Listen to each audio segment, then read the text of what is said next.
Good evening, everyone, and welcome to the Loudon County Planning Commission work session for Wednesday, July 20th, 2022. Our first order of business will be to stand and say the Pledge of Allegiance.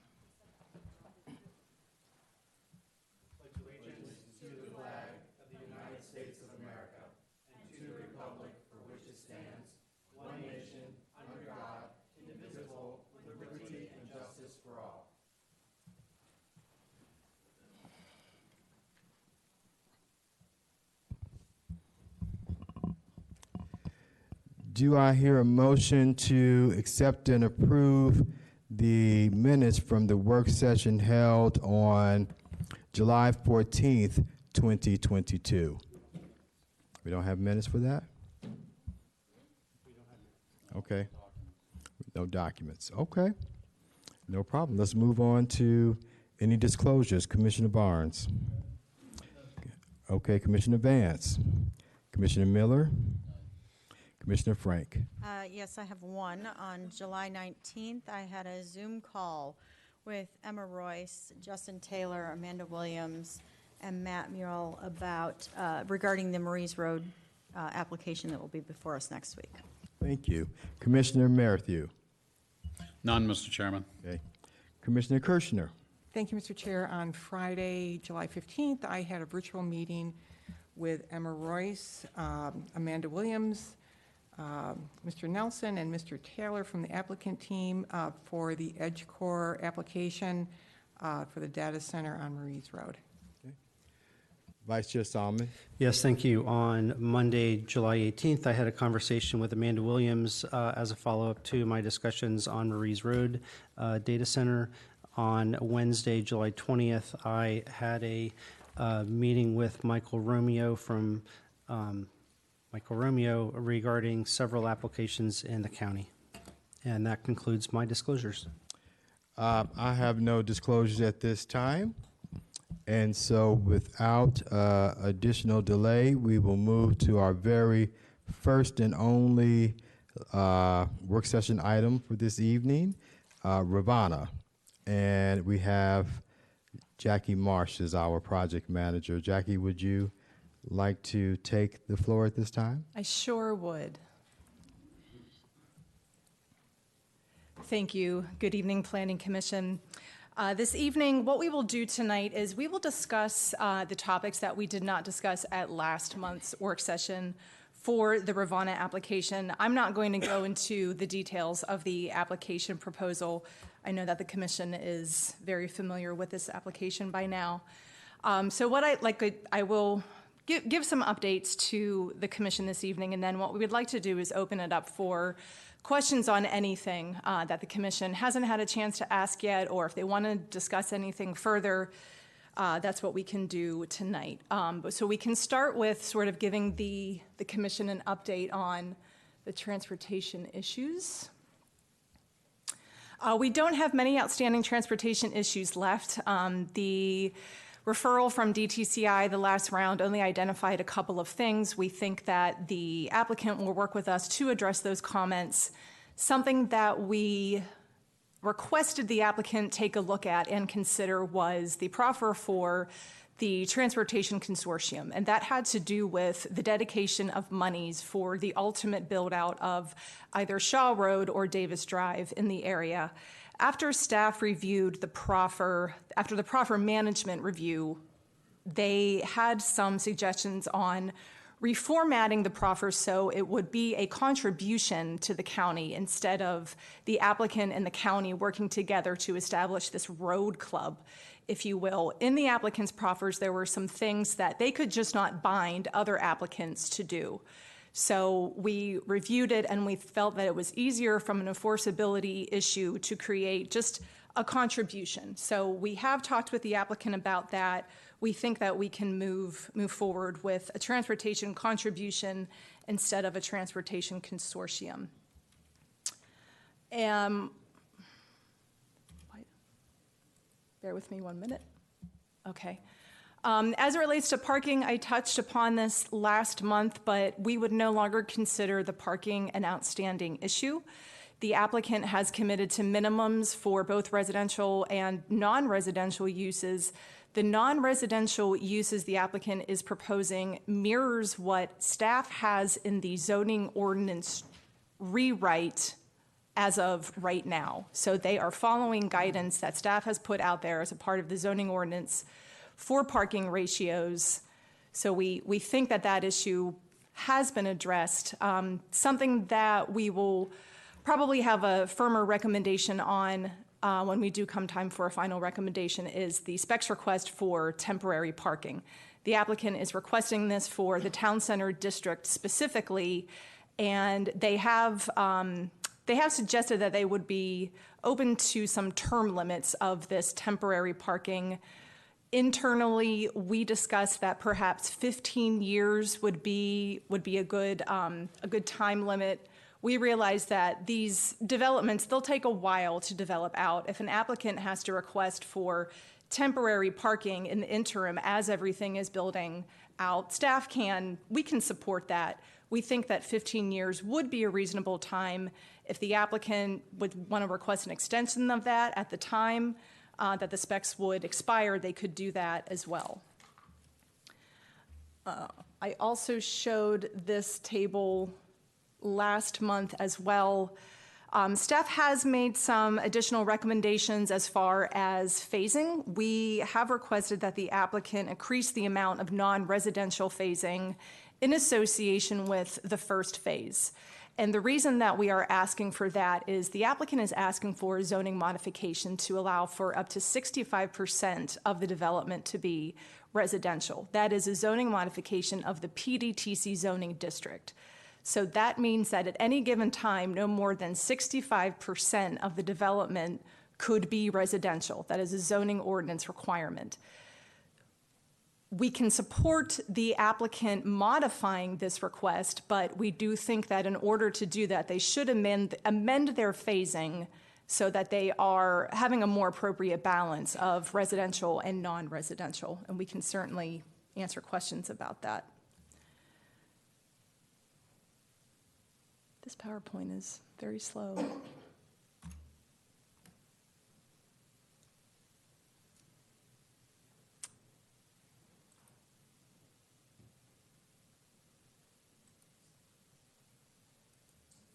Okay, that worked. An update to the land use and site design. As we indicated last month, the applicant did increase their civic space component. So this is a table that is based on the minimum and maximum square footage totals for the development. And this doesn't exactly align with the use mix that the place type envisions, but staff can support the applicant's proposed use mix. I don't have any further update on the design guidelines document. We know that the applicant is still working on finalizing that, and we will see that when they submit next month. As it relates to natural resources, I do have Jen Hare here from the natural resources team to answer any specific questions. We have stated this position before. We hope that the applicant can address all the outstanding comments as it relates to NRT, and we are looking for further commitments from the applicant to mitigate the encroachments into the natural environment. And with that, I want to note that although I haven't touched upon some of these other topics tonight, I have Bev Tate here from LCPS to answer questions about schools. I have Ryan Regan here from our Office of Housing. He can talk about affordable housing questions. I have Lou Moserak and Marie Pham on the line for transportation issues. As I mentioned, I have Jen Hare for natural resources issues, and we can quite frankly discuss whatever the commission would like to discuss tonight. We have full staff support.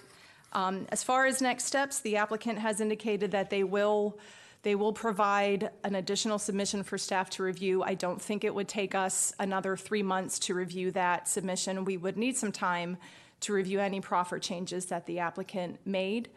And with that, I'll entertain commission questions.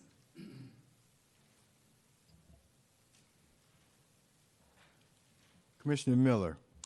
Thank you. Jackie, on the 65% housing portion, that's based on the current zoning. But the parking was based on, your analysis of the parking was based on the draft parking ordinance Yes. for future. Is there a draft zoning ordinance for what the new zoning, because that There is. that district won't be, in other words, we should be consistent, at least, in reviewing whether or not we're basing it on the existing zoning or what we anticipate the future zoning to be. I don't think we should be mixing and matching. There's not. So the applicant is asking for a modification to allow for up to 65% residential. I don't know if the new zoning ordinance would have such a requirement in the PDTC zoning district. Most likely in this area, someone would be rezoning to the future urban, I think we're calling it an urban mixed-use district or something like that. I don't know if their standards would be the same for, I don't know if the standards for this new urban district would be the same as the PDTC zoning district standards that the applicant is using now. Right, but by the same token, we also don't know for sure what the new parking ordinance will look like. That's true. We have a draft, and we're saying, based on the new draft, then their parking fits, but I guess that's what I'm saying. We're using some draft of the new ordinance. Well, I want to be clear, I'm not entirely supporting, or staff is not supporting the parking reduction based on new zoning ordinance requirements. I was looking for anything from the applicant. They gave us a chart, and they're basing that off of the new zoning ordinance. So we're not providing an analysis on the parking reduction based on the new parking rates. I was basing them off the fact that the applicant committed to something. Before, they weren't giving us anything. Okay, and so what they're committing to is what we've seen as a draft of a parking ordinance, which may or may not ever see the light of day. Right, those numbers could absolutely change. Okay, all right, thank you. Okay. Commissioner Barnes. Yes, sir. Jackie, I'm going to go back to the last meeting. You said any questions, right? Yes, Okay.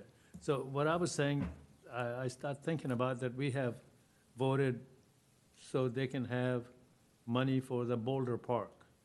what the commission voted for in the straw poll Yeah. was for the applicant to receive capital facilities for Boulder Park in the amount of $7.8 million.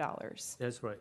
But the county is not going to get the park, because we had the director of the park, and he said they don't want it, because they're going to be doing the maintenance on it, and it's a big liability for the county if somebody else is maintaining it, and they're going to be on the hook for if something happens or something goes wrong. That's what they were explaining. Now, if the county doesn't want the park, Boulder Park, what are we giving the money for?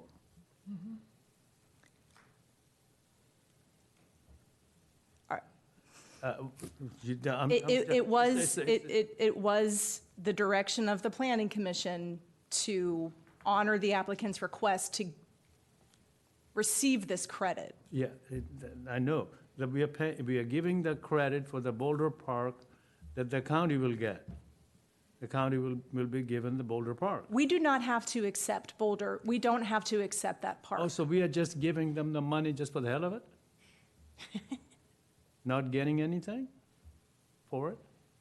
Is that what it boils down to? That's what I see it, that they're getting the money for getting nothing. The county doesn't get anything out of it. Am I right? That's what it is? So Commissioner Barnes, per plan policy, yes, the county or potentially some other public entity would need to accept that dedication to comply with policy as far as giving a credit. But it's a policy. So the commission can recommend something separate if you would like, and the board can take action on that separately if they would I like. would just start thinking, I said, if we have the park people here, they don't want it. I understand your point. I'm just saying that you're right, that by policy, there's a conflict there. Yeah, well, yeah, but I don't see that. some of us said to go ahead and give them whatever, 7 million or something, whatever it is, for Boulder Park. But we're not gonna get the Boulder Park because the county doesn't want it. And that's what I don't understand. So we might as well figure out something, hey, why don't we figure out how much county wants to give them? Just for the hell of it, just say, all right, we're gonna give them $20 million and get going, But I don't know. I'm just trying to get clear, why is that $7 million or whatever it is for Boulder Park when the county's not gonna get it? Don't want it. It's a policy decision that ultimately the board will have to make. Mr. Chairman, can I ask a related question?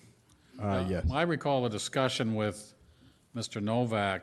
There was some discussion of maintaining several parks was better than maintaining one. Mr. Novak at last month's meeting stated that they would prefer to manage or have all three parks under their ownership or under their maintenance, Right. their purview, if you will. So that's what he was saying. He was saying we wouldn't just want Boulder Park, we would want all of these. So that's the disconnect for me, is that at some point, Mark was saying, well, if we had all three, we would be okay with taking the parks, right? He has said that. Which then would support the credit that Commissioner Barnes was talking about. It sounds like there was a disconnect between, But point of are we getting all information, three or not? point of information, Mr. Novak caveated and pointed out, he put a finer point on this, that the county would want to control the actual management of all the parks. He didn't want a third party. I think Right. there was an offer from the development team to actually do the management, and he rejected that notion. Yeah. So at last month's meeting, based on the proffers that we had in front of us, the applicant was only proffering to dedicate Boulder Ridge. So that was what Mr. Novak's comments were in relation to last month. Yeah, but But they evolved to the triple park Yeah. management and control as being something more acceptable than just Boulder Park. That was the feedback So- from, I But thought the discussion of 7.5 million was based on the assumption that, we might control all three of those parks. Yeah, but it doesn't say oh, that. I wasn't under that That's assumption. not what we No, voted on. That's We not voted the on top just part. the That was just one. me. I Okay. think that was just, through the conversation, we drifted into that as a pontification more than anything else. We opined on. what Right. if we had all three of them. So my understanding that the commission voted last month to accept the applicant's proffer to receive capital facilities credits for just Boulder Ridge in the amount of $7.8 million. That's That's what it was, yep. Yes. But Jackie, just again, a point of information, not getting in front of my colleagues who want to ask other questions. I don't know that we have nailed down Commissioner Barnes's question. Are we to understand that the $7.5 million, was that the number, that is being proffered to in exchange for Boulder? Well, I want it, they're not proffering to 7.8. The proffers were 12. 0.643. Okay, but then we We came out with a counter. came up with a counter. Yeah, yes, the So the counter. count, let's use, 0.8. for argument's sake, the 7.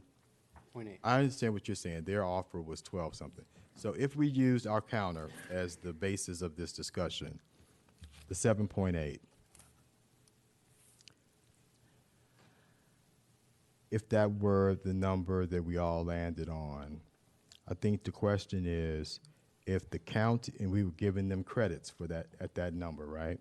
If the county ultimately decided not to accept the park, would we still provide credits at that amount? There's nothing to prevent that from happening. So if the applicant changed their proffers to $7.8 million in the proffers, that would go to the board. Even if the applicant wasn't dedicating it to the county, we still could give them a credit simply based on the board approving the request.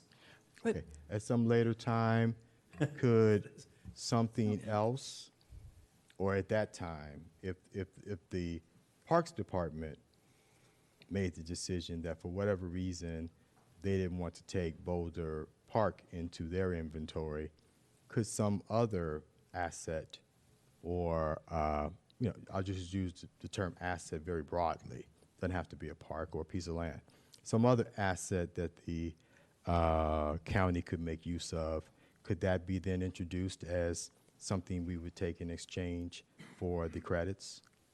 The applicant can do that. They can propose another feature to receive credits for. But again, usually when we're giving an applicant a credit, it should fulfill a public need. It should be a public entity. No, I understand. Could it be that the board, so somehow by the time it gets to the board, we've committed to the credits at this number, hypothetically 7.8, but Novak has come back and said, we don't want Boulder Park. Could the board then identify some public need that the county has, right, and say, well, we'd like to attribute this to that credit? Could we do that so that we feel like there has been some county need that's been satisfied by Sure. this? If the board wanted to talk to the applicant about doing something else that would serve the purpose of the credit or to justify the credit, yeah, that's something we could do. Okay. Or the applicant could do. Okay, thank you. I'll move along. I think Go Commissioner ahead. Kirshner was Go ahead. next. Yeah. And then I'm going to go to Merrithew. I know your light was on. What's the price of leadership? I always say that to Mark. I'm always last. Okay. All right? Okay. And then Michelle. You're always Okay. last. Okay. All right, thank you, Mr. Chair. So just to follow up on that real quickly, because I had a Parks and Rec question similar to this. If this stands, the 7 point whatever credit for Boulder Park, and if that is ultimately approved, but Boulder Park never does come to the county, what does that, do they still receive the credit because they said, well, we're If based upon, they are saying, we will make this available to you, but if you don't want it, but we'll still get the credit. If it's written in the proffers that way, I think- yes. And I do think that's what my understanding is Commissioner Barnes was asking. So I have another different way of asking about what's going on here with the parks. As all my colleagues know, I'm like extremely concerned about the fact that we have a huge deficit of parks and recreation in this part of the county, and it greatly impacts the communities, including mine, in my district.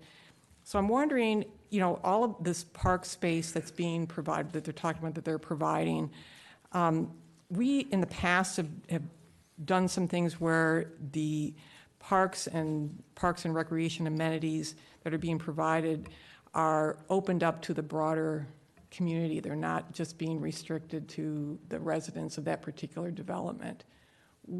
How do the parks that they're currently talking about having existing here, the Boulder and Horsepen, I think that a third one, would those fit into that, and the recreational amenities that I saw listed, are those going to be? If they're subject to a public access easement, then they would be available to the public. Okay, so do you know which, or, maybe this is something for the future we could maybe get more information on? Tony, do you know? I do. I've been chomping at the bit. Yeah, Ms. Kirshner, we have a commitment to subject them all to public access. Pools? Swimming pools, no, within the So residential. that's what I want to understand. I'm sorry, I'm not. Oh, I'm sorry. I thought you were talking about the three major open spaces. But, but there's all sorts of things they're talking about. Pickleball courts and sport courts and all that stuff. I mean, which exactly are going to, and maybe this is something for another meeting to better understand, unless you can answer it right I think I can cut right to it. The Okay. three major horse pen, the Green Promenade, Boulder Ridge, as well as the plaza within the village, where we certainly anticipate a lot of activity, will all be subject to public ingress, egress. Okay. The private swimming pools within a courtyard of the residential area will be reserved for those folks. What about courts, tennis If there are courts, courts and pickleball there- courts, all if that kind of stuff? Anything that's in those four areas that I just articulated would be open to the public. Okay. We want the public there. We're going to program the Village Center to try and capture as many of you as possible, as often as possible. Okay, great, that answers my question on that. And then I have a questions on other aspects, can I ask those now, Mr. Chair, or do you want to go to others if they still have parks stuff? Other I mean, something that's not related to Parks and Recreation. I have natural resources questions. maybe we should finish. Nail down the parks Yeah, first. yeah, Okay. yeah. Commissioner Merrithew? I have never before heard a situation where the county would grant a credit of 7 point whatever million, 12 million, whatever it is, and not get, or not base that credit on a transfer of land or some other feature. And what you've said tonight, and Ed has so properly pointed out, this is a giveaway of 7.8 million with nothing in return, and that is not something the county's ever done. Can I respond, Mr. Merrithew? Because there are a lot of accusations, if you will, that are being flung about, and I just want to recalibrate for a second. First of all, we spent a lot of time, obviously, discussing parks. As the commission will recall vividly, we actually were proposing that all 3 parks be conveyed to the county or a county agency. Frankly, we did not get a lot of enthusiasm for it. We didn't get a lot of enthusiasm for it until we said, fine, we give up. We'll just do Boulder Ridge, which we think is a unique park within a quarter of a mile, just outside a quarter of a mile of a rail station. Not going to get anything else like this. If the commission really wants us to revisit with DTCI and the Park Authority and staff, whether they really do want all 3 and they're willing to give us a reasonable value for it, we can have that discussion. We spent a lot of time discussing that topic. And frankly, the clear consensus that we heard was, yeah, thanks, but no thanks. The Board of Supervisors is going to make this decision. It's not just what I put in the proffers. I can write anything I want in the proffers. The board has to accept those proffers. This is an issue which I'd like to continue to discuss with staff. If there's a consensus, Mr. Chair, members of the commission, that you really want us to go back and revisit all 3 parks, and there is hopefully a direction to DCCI to be more malleable about what the value of those parks would be, I think we're willing to do it based on what I'm hearing from ownership. It's just we spent a lot of time already really Understood, but I vetting just it. want to, I support that approach. If the commission is going to authorize or suggest that we support a $1 million credit for a park or recreation, then we should support that in light of getting that park or recreation dedicated to the county. If the board doesn't want it, Right. that's their call. Mr. Merrithew, I think I just that's- want it to be a proper credit for land Right. swap. Right. I think it's totally appropriate to, you've already reminded staff, so the board will be reminded when we're sitting around the dais with the board members about this topic. And if there is, to the chair's point, Ms. Kirshner's point, some other public amenity that you'd rather have, then, by all means tell us. But we've been doing this for 18 months now. I really felt like we made, after a lot of understandable deliberation, real progress. Appreciate Mr. Barnes' comments. Happy to discuss it with staff. I'd prefer not to go back down the rabbit hole unless there's really a willingness on the part of all the county agencies that would be involved in this discussion to revisit what we've talked about quite a bit, to be honest. But I One more understand your point of information. I'm Yes, sorry, sir. Mr. Calabrese. Yes, sir. One more point of information relative to Commissioner Merrithew's position here, Jackie. Would it, and Mr. Galindo, if you want to weigh in as well, just for our edification, would it be proper for the commission, at whatever point we make a recommendation, if we were so inclined, to recommend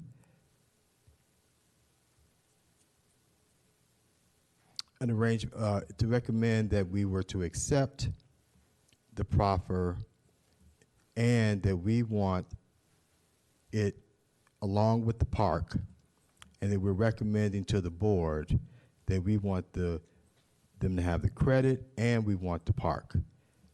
Aside from what the Parks Department has, their recommendation.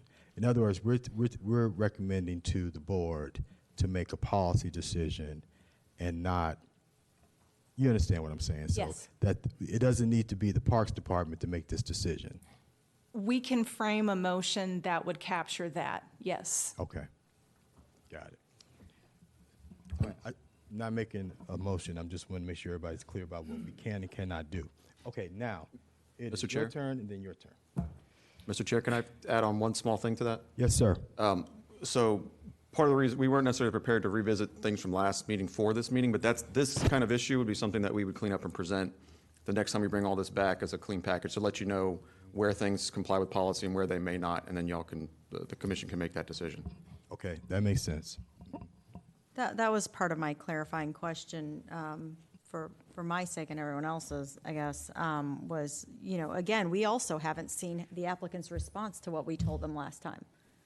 We did not want a submission because there was no time for staff to have turned that around and gotten that to us in a meaningful way. So I think that for all we know, I'm not going to put any of them on the spot right this second, because we said we weren't really going to go backwards on these things we talked about. We were going to give them more of our sentiment on these other items we hadn't addressed yet.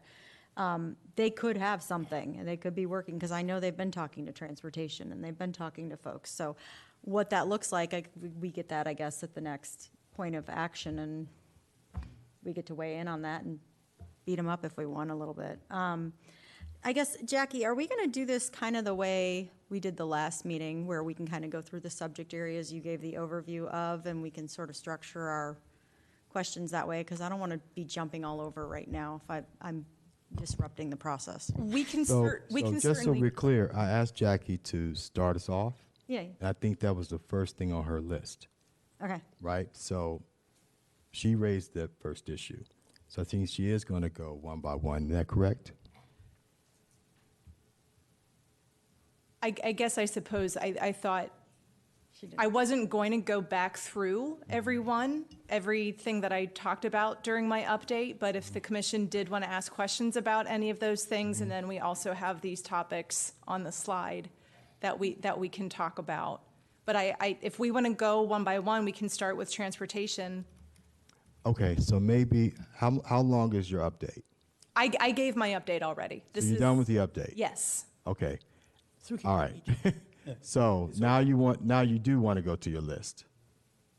It's honestly whatever the commission prefers. Okay. Whatever It is sounds like we want to easiest. go to the list. I just wanted to make sure Yeah. that Okay. you had gotten out everything you wanted. Okay. Okay, so does anybody have any questions relating to transportation? Go right ahead. Thank you, Mr. Chairman. Jackie, my question's related to the temporary parking. Can you walk through that just step by step? Because I guess I didn't catch it in the staff report, and I don't understand exactly what the temporary parking is. Are they recommending temporary parking in one location and then they're going to remove it later and put in structured parking? Or they're asking for zero parking? Can you just walk through that whole process, what the timeline looks like, what they're going to do first, second, and third, and the ultimate condition? Just if you could Sure. walk through that, that would be helpful. So they're asking for a special exception to allow temporary surface parking in the PDTC zoning district. It is a special exception use in that particular district, so that's why they're asking for the specs. They have identified areas on a specs plat where these temporary parking locations would be. We will establish conditions of approval for these temporary parking lot locations. And that's why I'm talking about, do we think that staff believes that 15 years would be an appropriate amount of time to allow surface parking in a denser urban area like this. We believe that 15 years could be an adequate amount of time to allow for this temporary use. If the applicant needs more time, they can come back and they would have to amend, they would have to reapply for the special exceptions or 15 amend the years from now. terms or the conditions. Right, 15 years from now, they're saying, well, we're still not ready.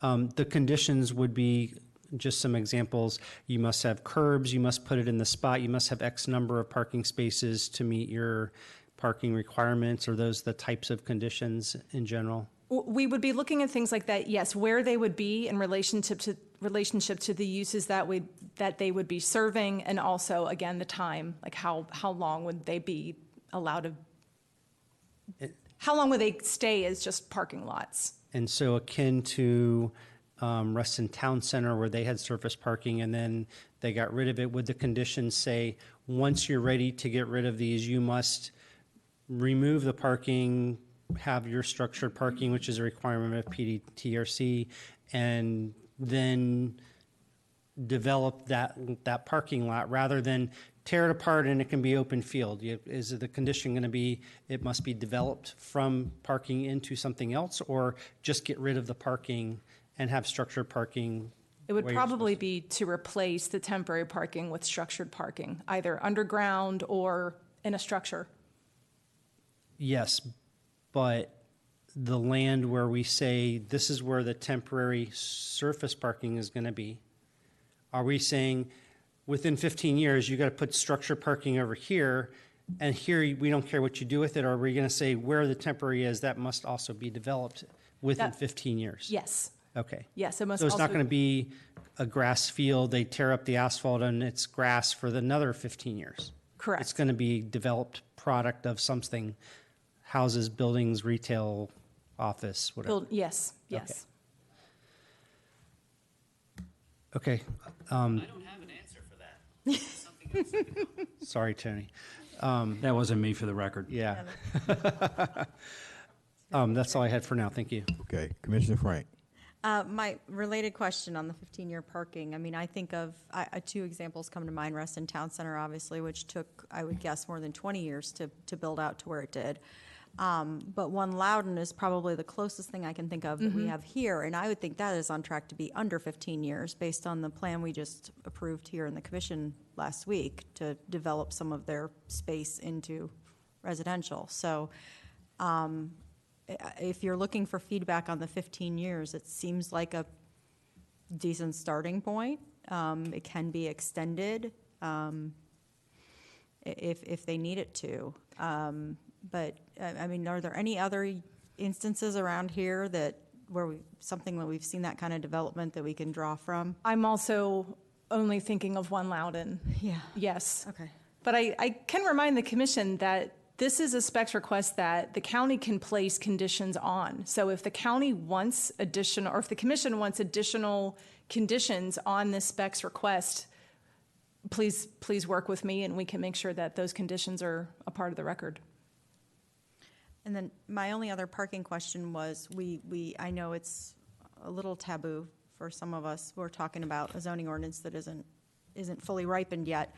But just for my point of reference, is the proposed ordinance that's floating around more parking or less parking than the current ordinance?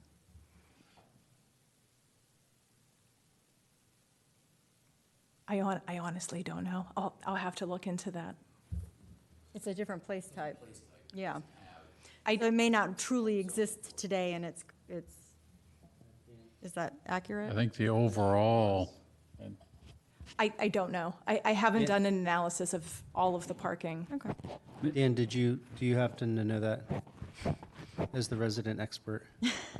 I'm not going to be able to say with 100% certainty because I haven't looked at the parking in a while, but it should be less, if no further reason, the fact that we're partly looking at their request for a reduction Right. to be in line with what's in the new ordinance. So it should be Okay. less. if I could say, I think overall, it's probably less parking. And part of the process was a discussion of putting minimums and maximums Right. on commercial areas. I know that got changed, so there's no maximum on residential, but there's still talk of minimums and maximums. Well, and Sorry. Mr. Chair, if I may. Absolutely. Thank you, sir. It's, Ms. Frank, it's for multifamily, there's actually more parking required. For the other uses, there's less, there's a balance. Okay. And we spent an extraordinary amount of time trying to find the right balance for this property. We think that it's interesting, not that Fairfax should be the model, but Fairfax is going towards a model particularly proximate to rail, where they have dramatically less parking, frankly, dramatically less parking than we're proposing. We have the balance of wanting to make sure that we hit the market correctly so that there's sufficient parking. I know an issue that's near and dear to many of your all's hearts, based on my last seating here. But on the other hand, there's extraordinary costs associated with it. So particularly this ownership, who's again here this evening, has a lot of experience with these types of mixed-use projects. We feel very comfortable about what we're proffering, and frankly, where we were even 3 months ago as compared to what the proffers currently reflect, I think is the right balance. Okay. Well, and I think breaking out the two uses, the residential versus non-residential, which it sounds like that's coming in part from the new ordinance draft. Because I know we were concerned about, well, you count that space twice, and where is it in proximity? How's it really going to be used in real world? Okay. Do you need, well, never mind. You're in charge. Commissioner Miller. On this parking consortium or road consortium thing versus a consortium with a contribution. For proper management, it's easier to just do a contribution. This might be a question for Courtney, I don't know, but can the county? Ms. Sidner has not been a part of this conversation. It's a general question. Okay. It's a general question of how the county can compartmentalize cash contributions. Can they go into separate accounts, or does it all go into one big? In other words, at some point in time, does these cash contributions show up, and the county goes and spends on whatever project they want to spend it on, and then when it's time to actually build Davis Drive, there's no money to build Davis Drive? So what we were working with the applicant on was identifying where would this money go, and how would it be used towards what we want to use it toward. And so that's what these new proffer comments will address. And so when we accept monies, they are funneled into different pots. we call them pots. Okay. So applicants can identify specific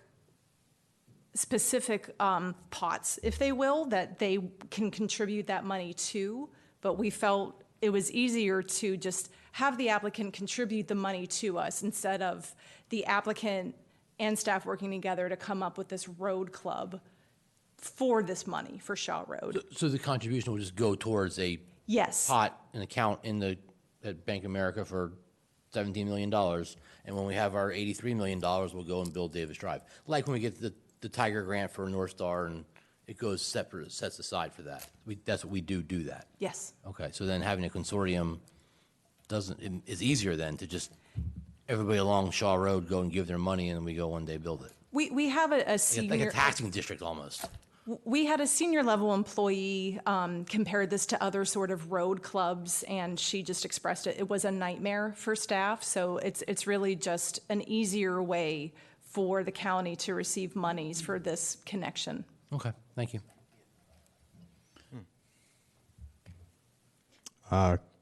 Commissioner Merrithew. Okay, Commissioner Frank. Okay, really quick on that.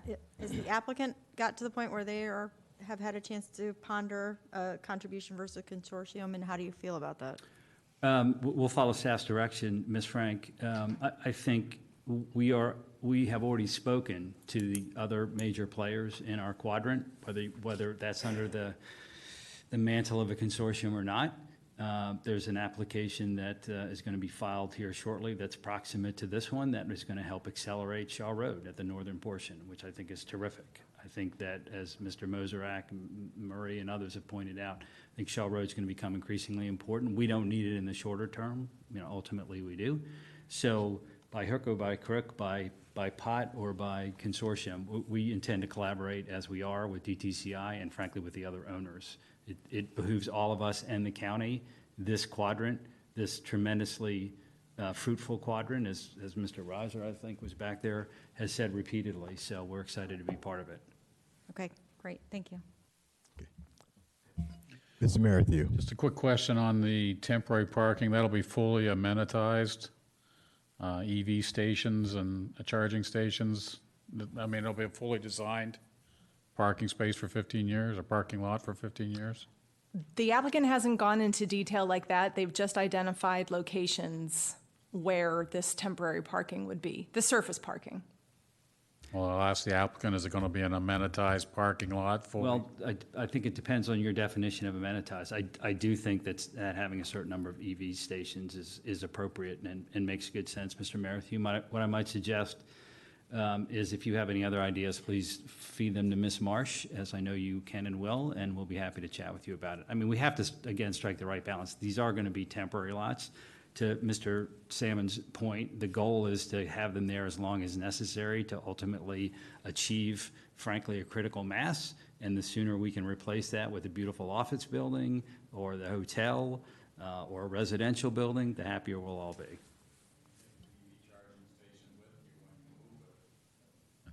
You could take the EV charging station with you when you Yeah, I'm sure we move into won't the throw- structure, right? We will not throw it away, I can tell you that. Okay. All right, do we want to move on, Jackie? Does anyone have any questions about the phasing and staff's recommendation? I just have a general question, Mr. Chairman, Sure. and that's the flexibility of, I need- was there any discussion of providing more flexibility in the non-residential uses going forward? To me, office is a slow-moving product, but commercial might be different, or vice versa. Was there any talk of just combining the 125 and the 200, for example, into just a total non-residential number and not requiring 200 of office and 125 of commercial? We haven't discussed that with the applicant. Mr. Marathie, we'd appreciate the flexibility, to be honest. We were trying to strike the right balance. So, I mean, we certainly wouldn't be opposed to having the flexibility, whether it be office or commercial. And related to that, is the term office offer any flexibility in the type of use that goes in that I believe it's. definition? I defined, but it just truly is office. It's, I just worry that we're, we have so much of it now available, and it's going to be a slow-moving product. I'd like to see some, I personally would like to see some flexibility in that. When you call Ms. Marsh about the EV, please convey that again, sir. We certainly agree. Commissioner Frank. if I Oh, sure, Jackie, go ahead. I want to read this from the proffers. So the definitions for commercial, it means all non-residential use.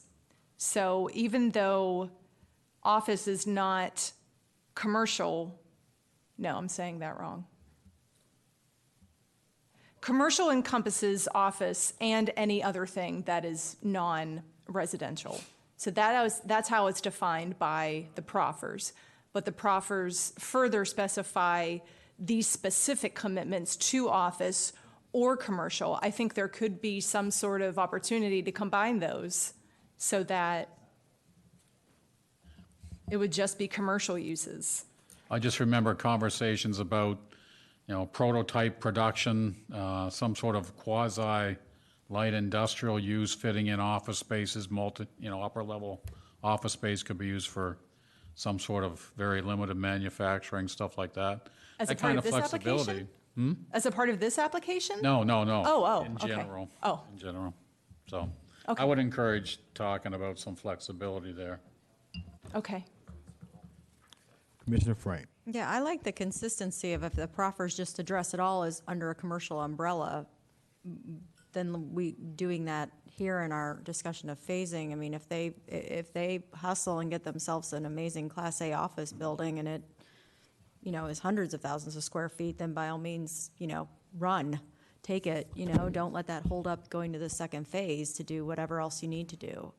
So if there's no negative to that, I would like to entertain Commissioner Merithew's idea of just combining that. I think that's a great idea.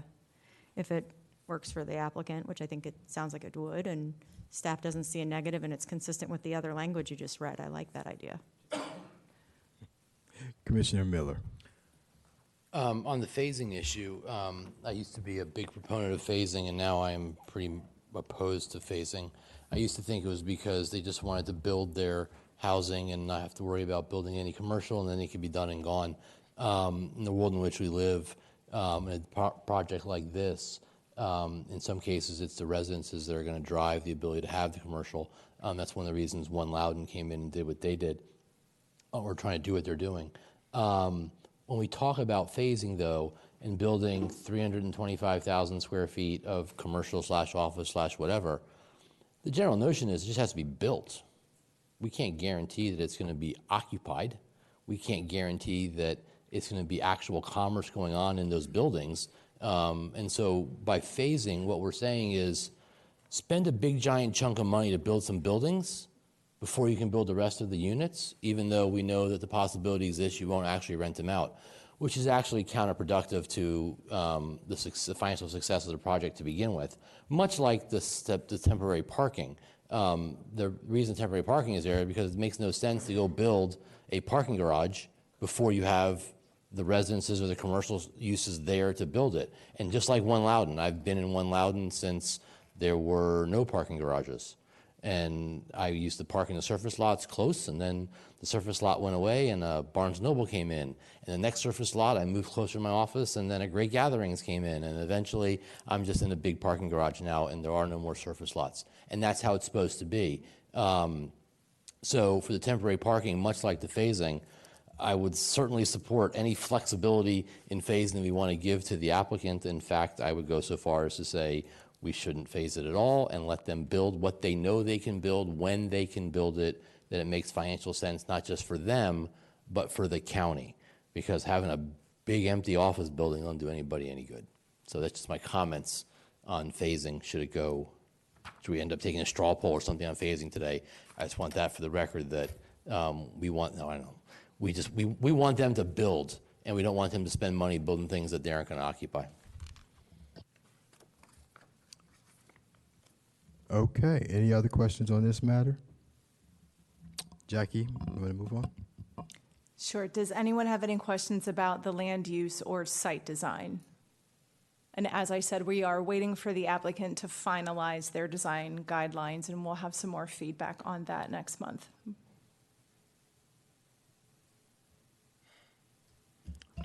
Commissioner Kirshner. Thank you, Mr. Chair. I have two questions on this. We're looking at the civic uses. I noticed in the proffers that I think it's Horsepen Park, there's included in there that there will be an amphitheater is one of the commitments. And I'm curious why that would fall under Parks and Recreation versus civic use.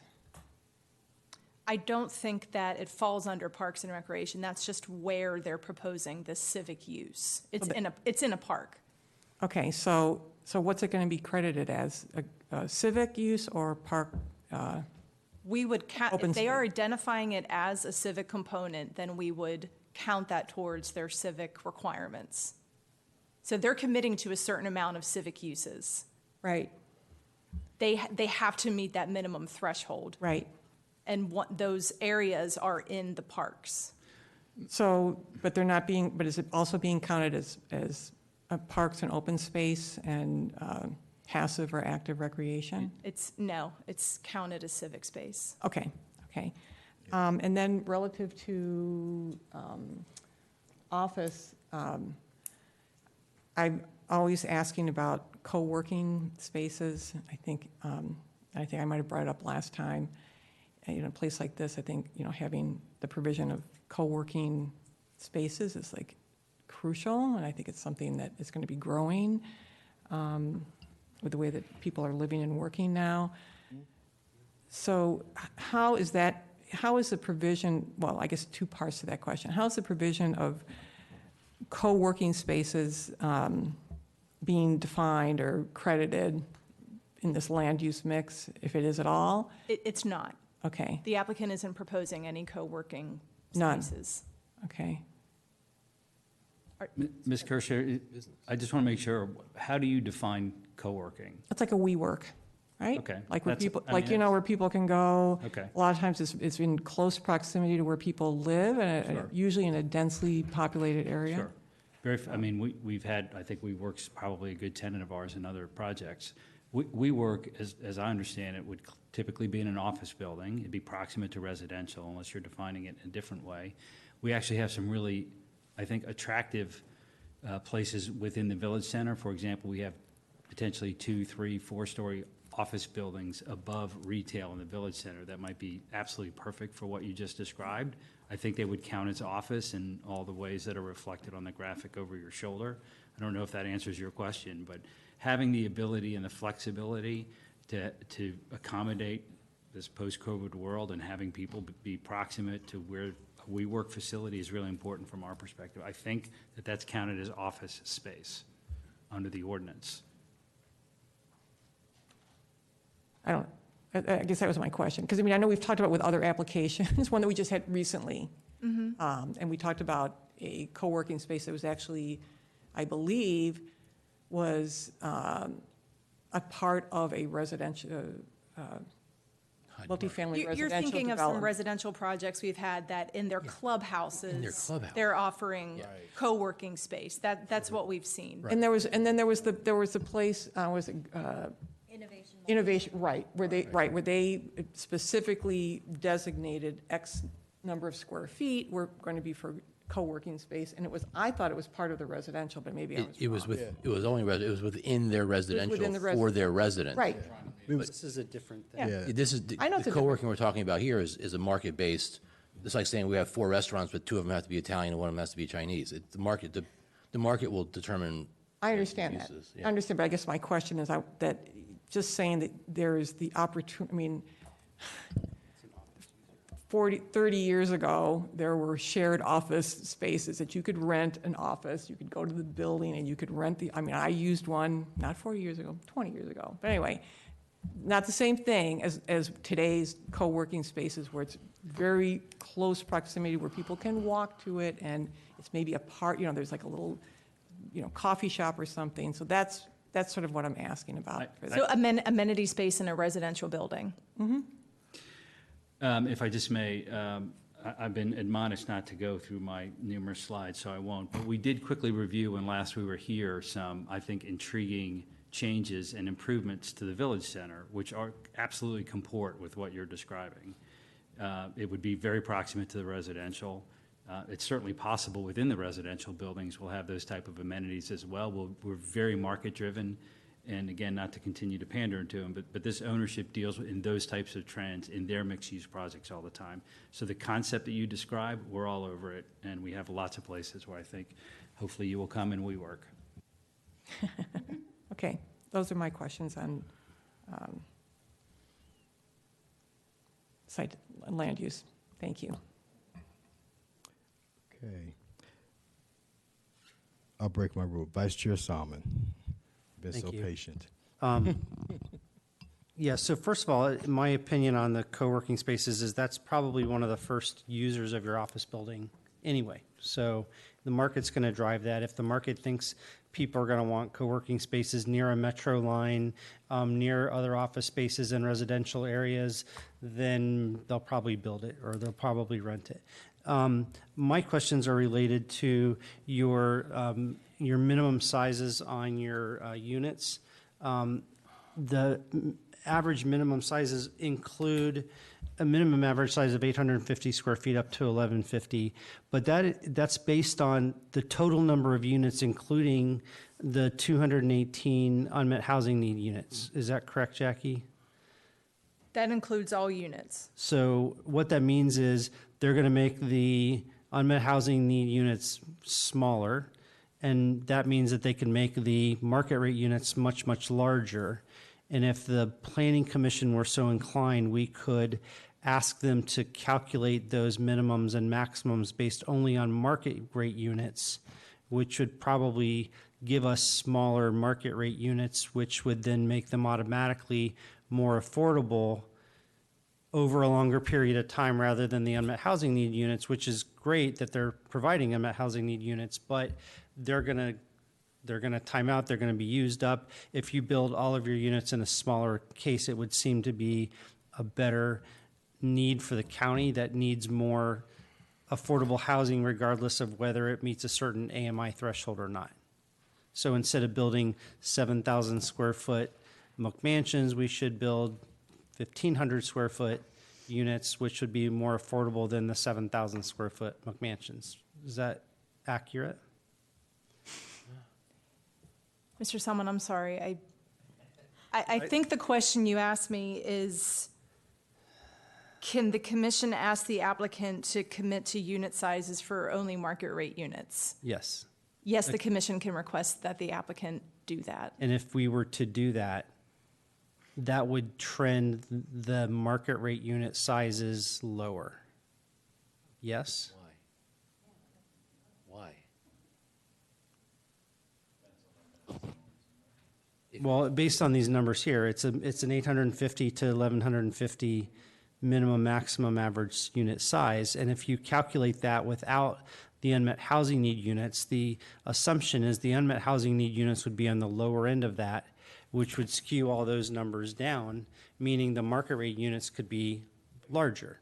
And if we said, take out the calculations of the 218 unmet housing need units, then your market rate units would need to be smaller in order to meet the same 850 to 1150 size. Maybe I should ask Mark, because he's the realtor. Well, I think when we have a conversation about what something's going to cost in the future, it's very useless of a conversation. The market will bear what the market will bear at the time the market bears it.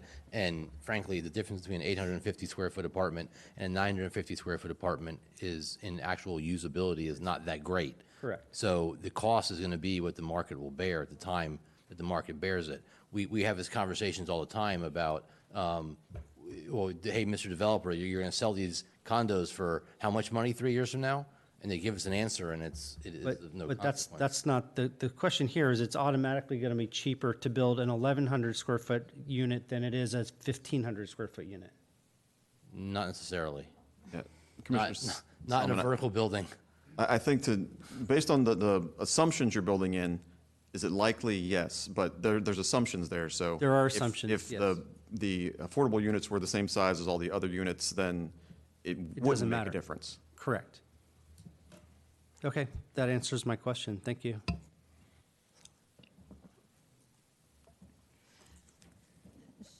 So as our vice chair pointed out, and Jackie said, we could do that. We could ask for it to only be based on market rates, those figures. I'm asking the collective brain, because we've done a lot in recent weeks around these microphones.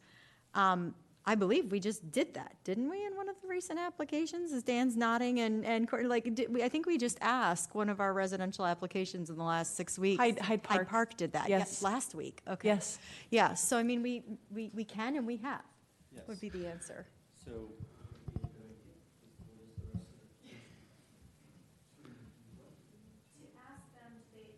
To ask the applicant to adjust the language in their proffers to commit to minimum average sizes that are only applicable to the market rates, not the affordable units. So we're asking them to pull the affordable out so they don't do what our vice chair was describing, which is the affordable ones may be a little smaller and it skews the numbers down, but then the market rate units are actually a little bigger and it doesn't, in theory, accomplish with the assumptions that we're all kind of making and predicting is with our foggy crystal ball. Smaller market rate units may lead to a more affordable product on the market. Again, there's a lot of assumptions and squishiness in all this, but I have a, I don't agree with that. That's not the way I would rejigger the model. I mean, I understand what the sentiment is. I never like it when the affordable units are so much smaller than the market rate units, and I absolutely detest this this phrase that's thrown around here in Loudon, affordability by design. I've been in the affordable housing profession for 20 years, and I've never heard that phrase until I heard it in this chamber about 3 years ago. And all it means is we're going to make something smaller so we can charge less for it. And we haven't done anything to make it more affordable, really. We just made it smaller so it costs less. The way to do this is to make the more affordable units a little larger, not quite as large as the market rate units, and to pull some of the revenue that you would make and add that to the total development cost. Let's not pretend like there's not a healthy return on these developments. And so, and maybe whatever that gap is that's created, maybe those of us on the public side that want to have these policy objectives met should fill that gap. So let's just say the difference between having a 700 square foot two-bedroom and a 550 square foot two-bedroom at the affordable number is $3 million for Mr. Calabrese's client. He doesn't want to bear that entire nut. So maybe he takes a $750,000 haircut. Where's the rest of the money come from? Some could come from Virginia Housing, but some should come from Loudon County. That's how every other community in America does it. Every other community in America does it. We're trying to put the whole thing on the private developers, and that's why it doesn't work. I've been saying the same thing for 2.5 years. I'm going to keep saying it. I know nobody wants to hear it, and people say, you're beating up on the developers. No, I'm speaking for the developers.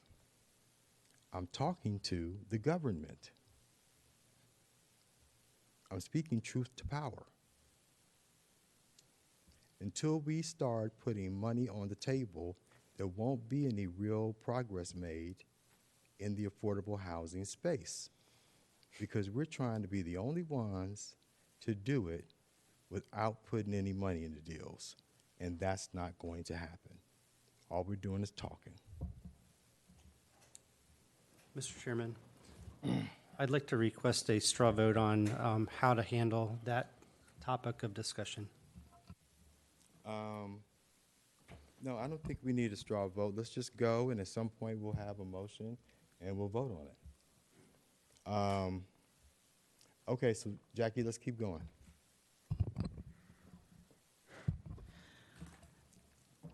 Natural Resources, staff has made, we've made it pretty clear that we are concerned about the amount of encroachments the applicant is proposing as a part of their Stream Valley enhancement project.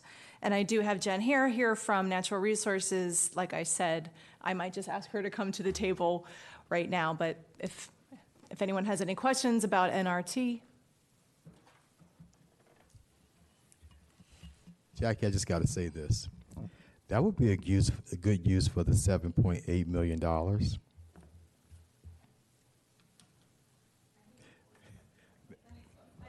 I didn't say that we had to do it. I'm just saying conceptually. I mean, you know, we're talking about that credit.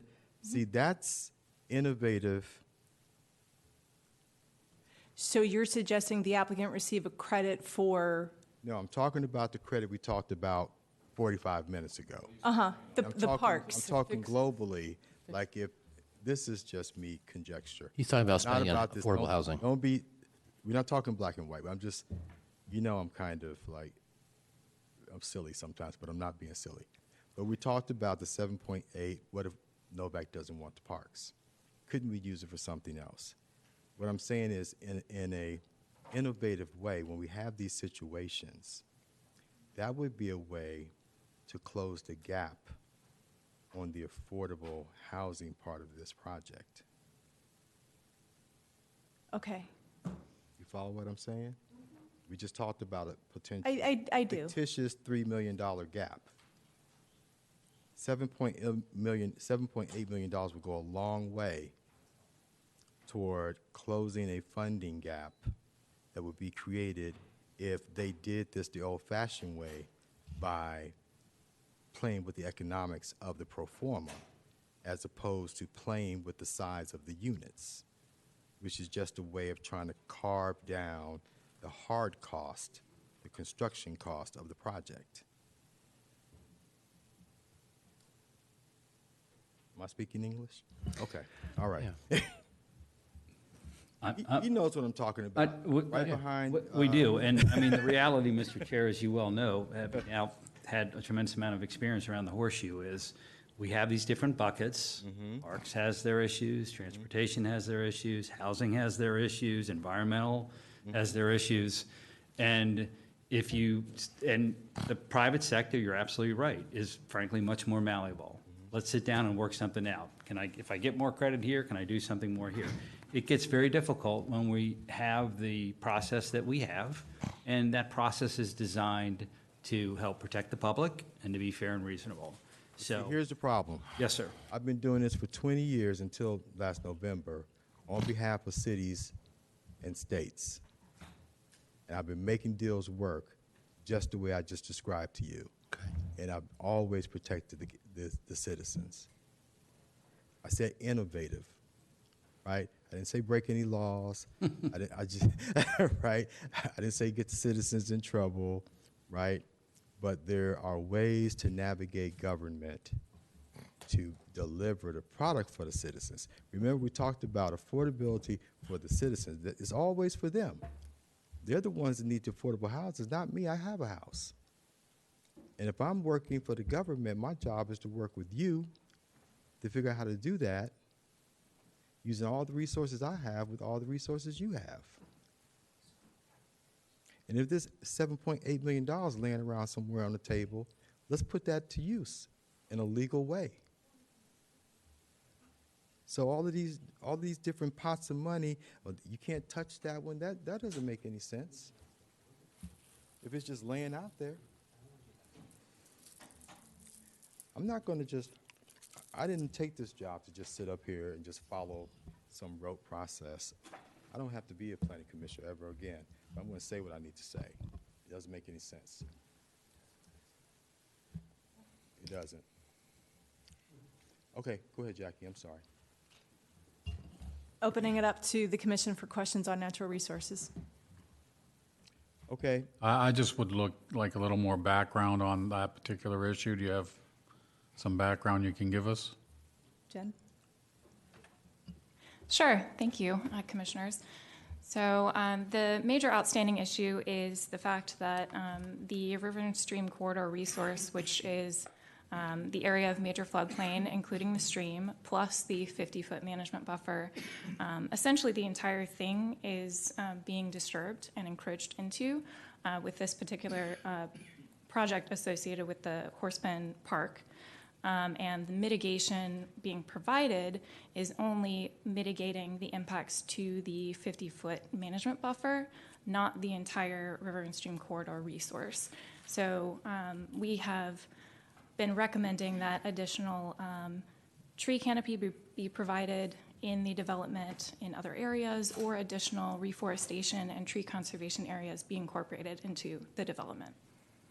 Happy to answer any specific. Other areas of the stream corridor or outside of that? It could be within the stream corridor and within the area of 50-foot management buffer if there are other areas or elsewhere on site.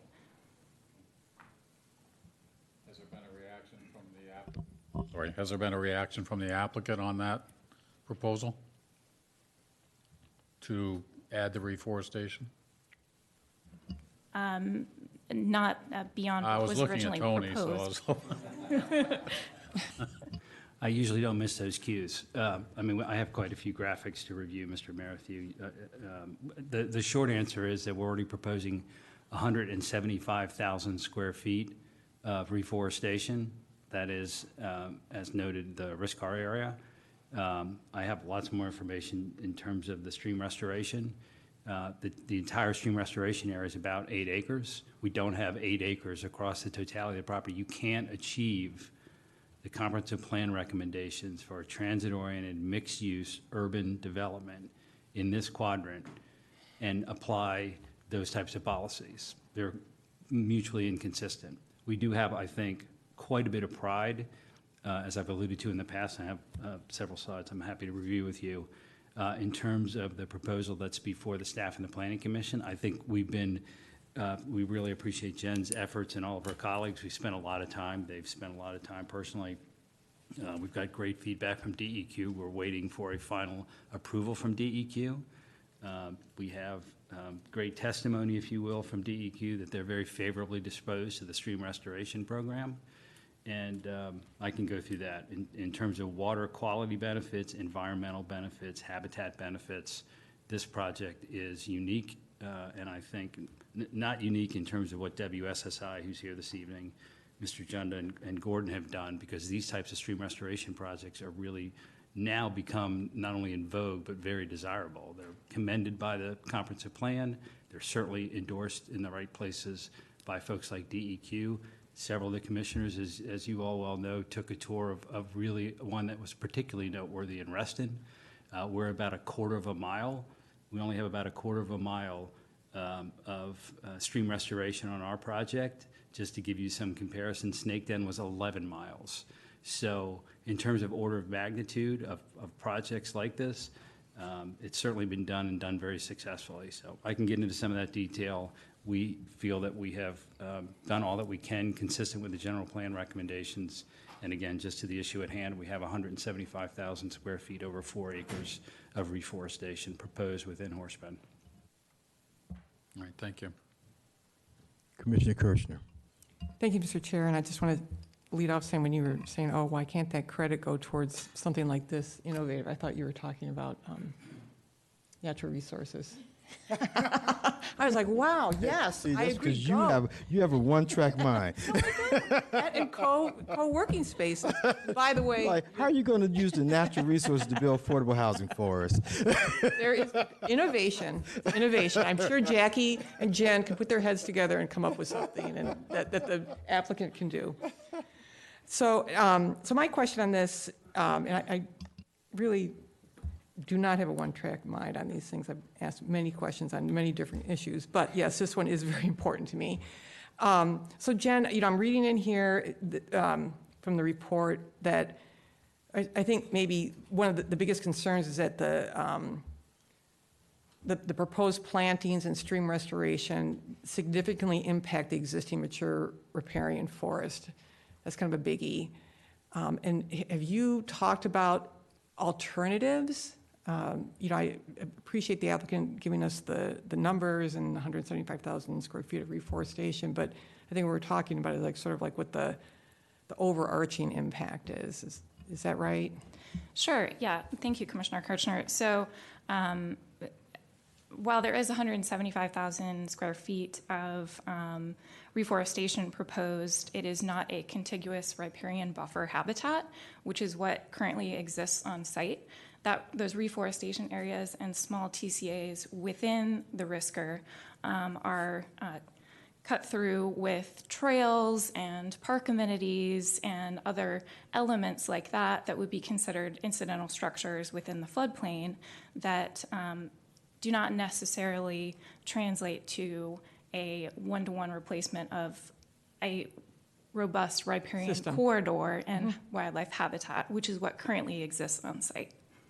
So do you see a path to get closer to that? I think that, as I said, establishing a robust riparian corridor adjacent to the newly aligned stream, which would be a component of any type of stream restoration to ensure the long-term success of that stream restoration project. So maybe cutting down on some of the trail systems that are cutting through and bifurcating that riparian corridor may be an opportunity. So is that, Tony, is that something that you all think you could work towards? I think we have, and I'll be happy to overview, I think, some relevant slides, Ms. Kirchner, when the commission is ready. Sure, but over and above what you have now. We have reduced, I think, meaningfully what's proposed within Horsepen. I think there was a lot of misinformation and perception about what we were doing, and the boarded trails, which is the predominance of what we're talking about within the floodplain area of Horsepen, which are porous in the sense that, of course, water will go through them. We've really tried to minimize that. It's down to, I think, it's 3 or 4% of the total area of Horsepen. We're trying to strike the right balance. You've toured this area yourself. Right. And I've got some slides again, I think it'd be really helpful. I think we need a context. You have a major culvert, you have the off-ramp from westbound Dulles Toll Road to northbound 28 along our southern and eastern border in the north. You have a major culvert there. You've got a major culvert at the south where a tremendous watershed goes to Dulles Airport. This is not a pristine wildlife corridor. I would say that very respectfully. There aren't a lot of deer that are finding their way through those No, culverts. what deer in there? And critically, and I think DEQ will confirm this officially, would say that we have a really incised stream that has lost all of its sinuosity, the natural that you talk about so eloquently. We have a condition where we have significant rain events that flush every single thing that we're trying to create in that area right down into Dulles Airport. And what we want to do is recreate a natural stream that connects with the floodplain and ultimately achieves the type of really noteworthy community benefiting, environmental benefiting, placemaking, if you will, that does respect what Jen is talking about, but also frankly allows any of us to bring our families and actually walk through nature in a really low impactful way. We're really careful about that. I've got some slides that show it. So I think we've done as much as we can to accommodate some important objectives. I think we absolutely comport with the general plan recommendations. And again, I'll be happy to show you some slides and give you some facts and figures. Not only are we implementing tremendous phosphorus reduction, nitrogen reduction, but the sediment that, again, you talk very passionately about, it's in terrible condition right now. Every time it rains, it just flushes down ultimately into Horsepen, which the county's already acknowledged is an impaired stream. We want to get this impaired stream, at least our portion of it, off that list. I think we can. Okay, I appreciate that, and I appreciate your eloquence also in explaining that. But I think sort of the point, I'm just going to say sort of where I am on this or how I feel about it, is that when you talk about striking a balance, sometimes you get too far, you get to a tipping point when you're looking at habitat corridors and riparian corridors. And sometimes you can't do everything. You can't have trails and stuff all over the place intersecting and fragmenting, and at the same time achieve a healthy connected habitat corridor. And that's what I'm hearing from the natural resources team. And as you know, this is the work that I do. So just as our chair has his work that he draws from, I'm drawing from my work. It's really amazing the things that can be done and things that are very innovative, which I think would fall into the innovation. So I would like to see if we could, myself, get further along on that. And that comes to my second question relative to natural resources. When we talk about the BMPs, Jen, do you feel like that we're really looking at some innovative treatments? I know we've talked, again, on other applications about things like, I think it's linear vegetated, BMP treatments, things like that. Where do you think we are on that?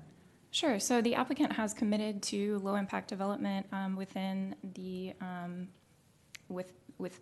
development, and some of those elements that we had talked about previously, including in this case vegetative roofs, I believe some flow-through planters and things like that are written into the proffers, although there's no specific metric for pollutant reductions for those LIDs or the number of LIDs. So that is something that could be further coordinated. Okay. And then my last question, if I can, Mr. Chair, has to do with the sites designation, which I know I brought that up way in the beginning. And I know that you are an expert on that, Jen. I know it's something very different that we haven't done with applicants before, but there's a keen interest because of the benefits that accrue from at least trying to meet some of the requirements of a site's certification. Sure, and I think as I stated in the public hearing, we will be reviewing per the county's regulations, not per sites, but we would recommend that green building metric like that be incorporated as part of, that would meet general plan policy for sustainability. This particular site, there are specific prerequisites to get site certification, and 2 of those would be preserve floodplain functions and preserve aquatic system functions. So the impacts to wetlands and the impacts to the floodplain may pose difficulties for this particular project to get site certification. Right. But we could look at. But other elements could potentially be incorporated, especially into the urban areas, things like mitigating urban heat island effect or additional pollutant reductions, stormwater management, things like that. Yeah, I think it was like linear rain guards. Is that what it was we were talking about? Something linear. No, anyway, but that's great, because that's what I would like to see. And I don't know if that makes sense, Jackie, like not going for the site certification, but seeing where, since we do have this expertise on our staff, and I'm so happy that we do, because I think that it really is the way we need to be looking at, for all of our applications, see how far we can get. So, thank you, Mr. Chair. Absolutely. I'm sorry. Oh, Mr. sure. Chairman, could I have quite a few slides, but I'm going to limit it to 2 or 3 if I may, which I think will, apparently 3, according to the Vice Chair. I wasn't sure what finger you were raising. You don't have to. I wasn't sure what finger you were raising. He doesn't have to. Damn You it. don't have to limit your. I have a couple that I think Ms. Kirshner will hopefully find illuminating, you can- if you don't mind. Jackie, can you pull up mine and jump to slide 21 for a second? Because we've actually spent a lot of time preparing for your good questions, as you might expect, but I'm not going to keep everybody here too terribly late. We really are prideful about this quadrant, and this, I think, helps illuminate a little bit, thanks, Jackie, the environment that we're in. We obviously have the quarry to the north. We have tremendous development. The watershed, by the way, for our quarter acre, which is shown there, obviously in the bottom left. The watershed is shown in green, and there's why we have what we have is a combination of Dulles Airport, the Dulles Toll Road, Route 28, the interchanges, all the development. So we have a major culvert, as many of you have seen yourselves, on the northern portion of our site, and another one on the southern portions of the site. We have a significant drainage area impacted by all that development that you see in Herndon, the quarry to the north, and other development. And we really think we can do something better. So I think context is helpful. Jackie, can you go to slide 23? Ms. Kirshner, this is something, we normally just talk about phosphorus when we're talking about stormwater management. But one of the really significant benefits of this stream restoration program is reflected on the graphic before you. We've actually asked DEQ to acknowledge that this innovative program is, as reflected, a innovative BMP, which gives us even more credit. But even if it's, quote, just a nutrient bank, which is the lower column, you can start to get a sense of the annual benefit to the waterways that we all care about. Specifically at the top, if we're an innovative BMP, and we think there's some prospect of that. But by the way, it doesn't change. We'll construct this in exactly the same way. It's just a question of how much credit we in the county will get as a result of how DEQ designates us. As an innovative BMP, you get 123 pounds per year of phosphorus removal, 395 of nitrogen, and that's not a typo. I asked Mr. Junda 6 times. On the right-hand side, the total suspended solids, 415,000 pounds per year to the benefit of that stream with this stream restoration program. The nutrient bank has modestly less. In either case, the county will get some pro rata benefit as well, as reflected. Jackie, if you can flip to, I'm going to just hit very quickly, Mr. Chair. If it's Can I just all right. ask you real quickly on that, since you brought it up? Sure. So you're talking about the reduction, but reduction compared to what's the current? Do you have a slide with that? I can't tell you exactly what the current is. These are, as you know, really intricate calculations. You can't go out there and But that would be helpful siphon if we through could the understand phosphorus. relative, but anyway. I can ask WSSI to comment on it, but I think maybe what if I may suggest that we just have a sidebar, if that's okay. We'll be happy to go through all the calculations in great detail. I know that you know quite a bit about it. If I can go to slide, Jackie, for us. I'm just going to talk about stormwater management for a moment and then wrap up with sites, which I think is an important inquiry, and I'm glad you actually raised it. Jackie, if you can go to slide 34. 3 for me. That would, actually, let me go back. Let me see what I've got here.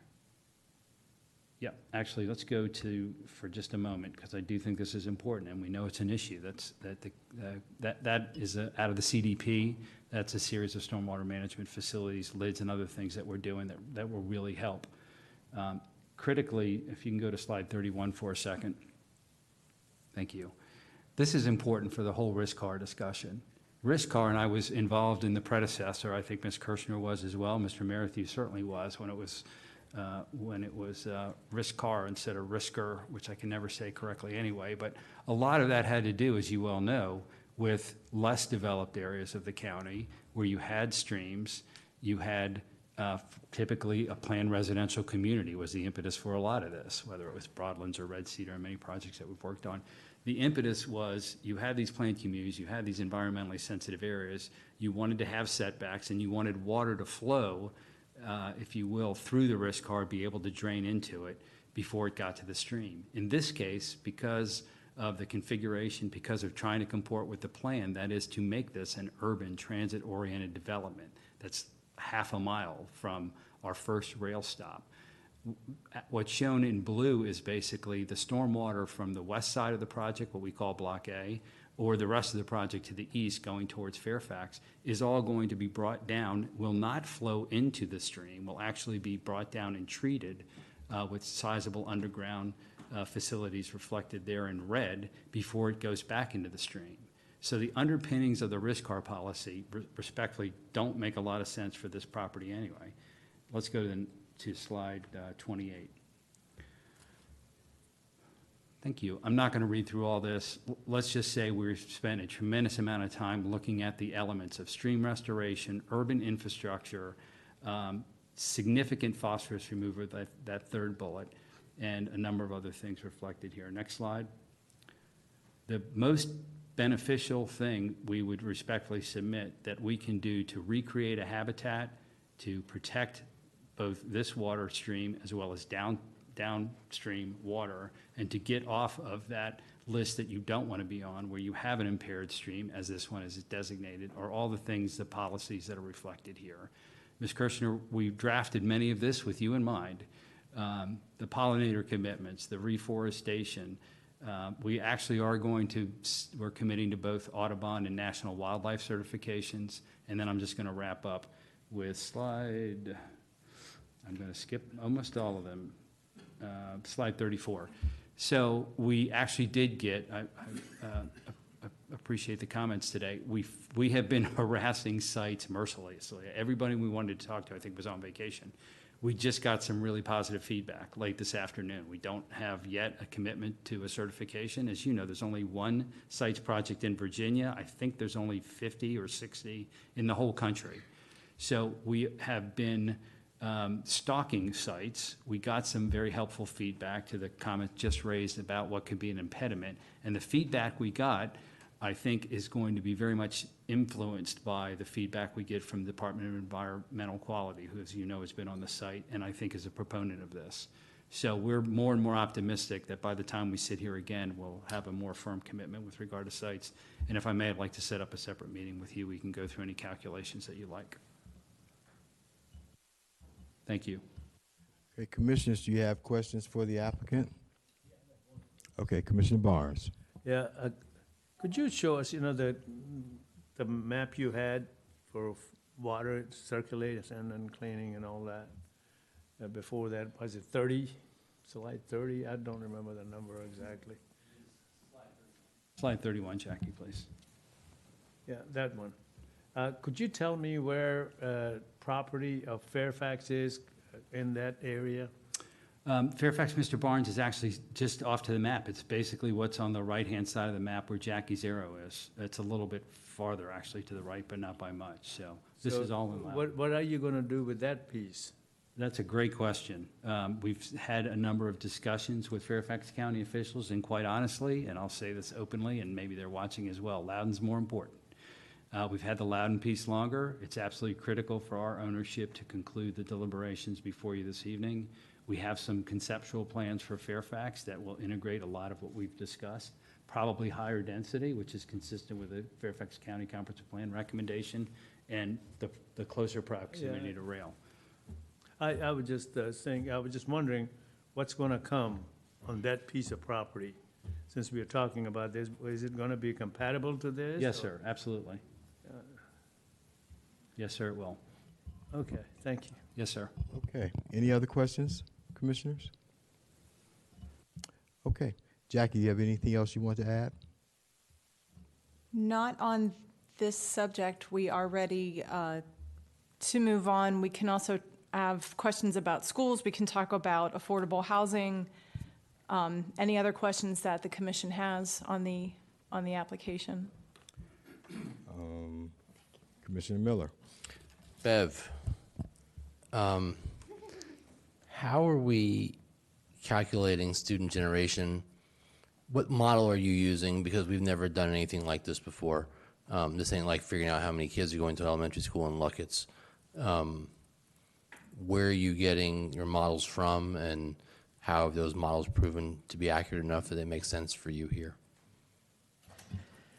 We are embarking onto the urban housing type. We do not have that product presently. Right. So as a school system, we calculate 3 different unit types. We have single-family detached, attached, and multifamily.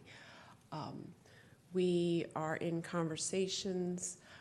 It's actually been a joint committee, Board of Supervisors, School Board, where we've been talking about stacked versus the generic multifamily, but we're not there yet as a school system.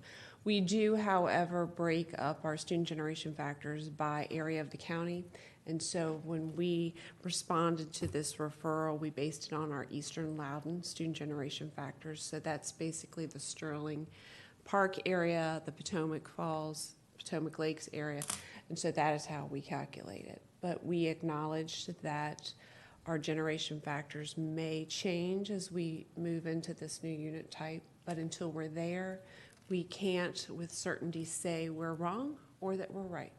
We acknowledge that. But by the time we get around to having these things built and occupied, so we have something by which we can model student generation, it'll be too late. So are there comparable communities that you're looking at, or are there projects within Loudon? Like for example, the building that opened in One Loudon, the Vine. It's my understanding that the 200 and some odd units there, and it's all leased up. There's like 11 kids, and half of them are visiting their dads on the weekends.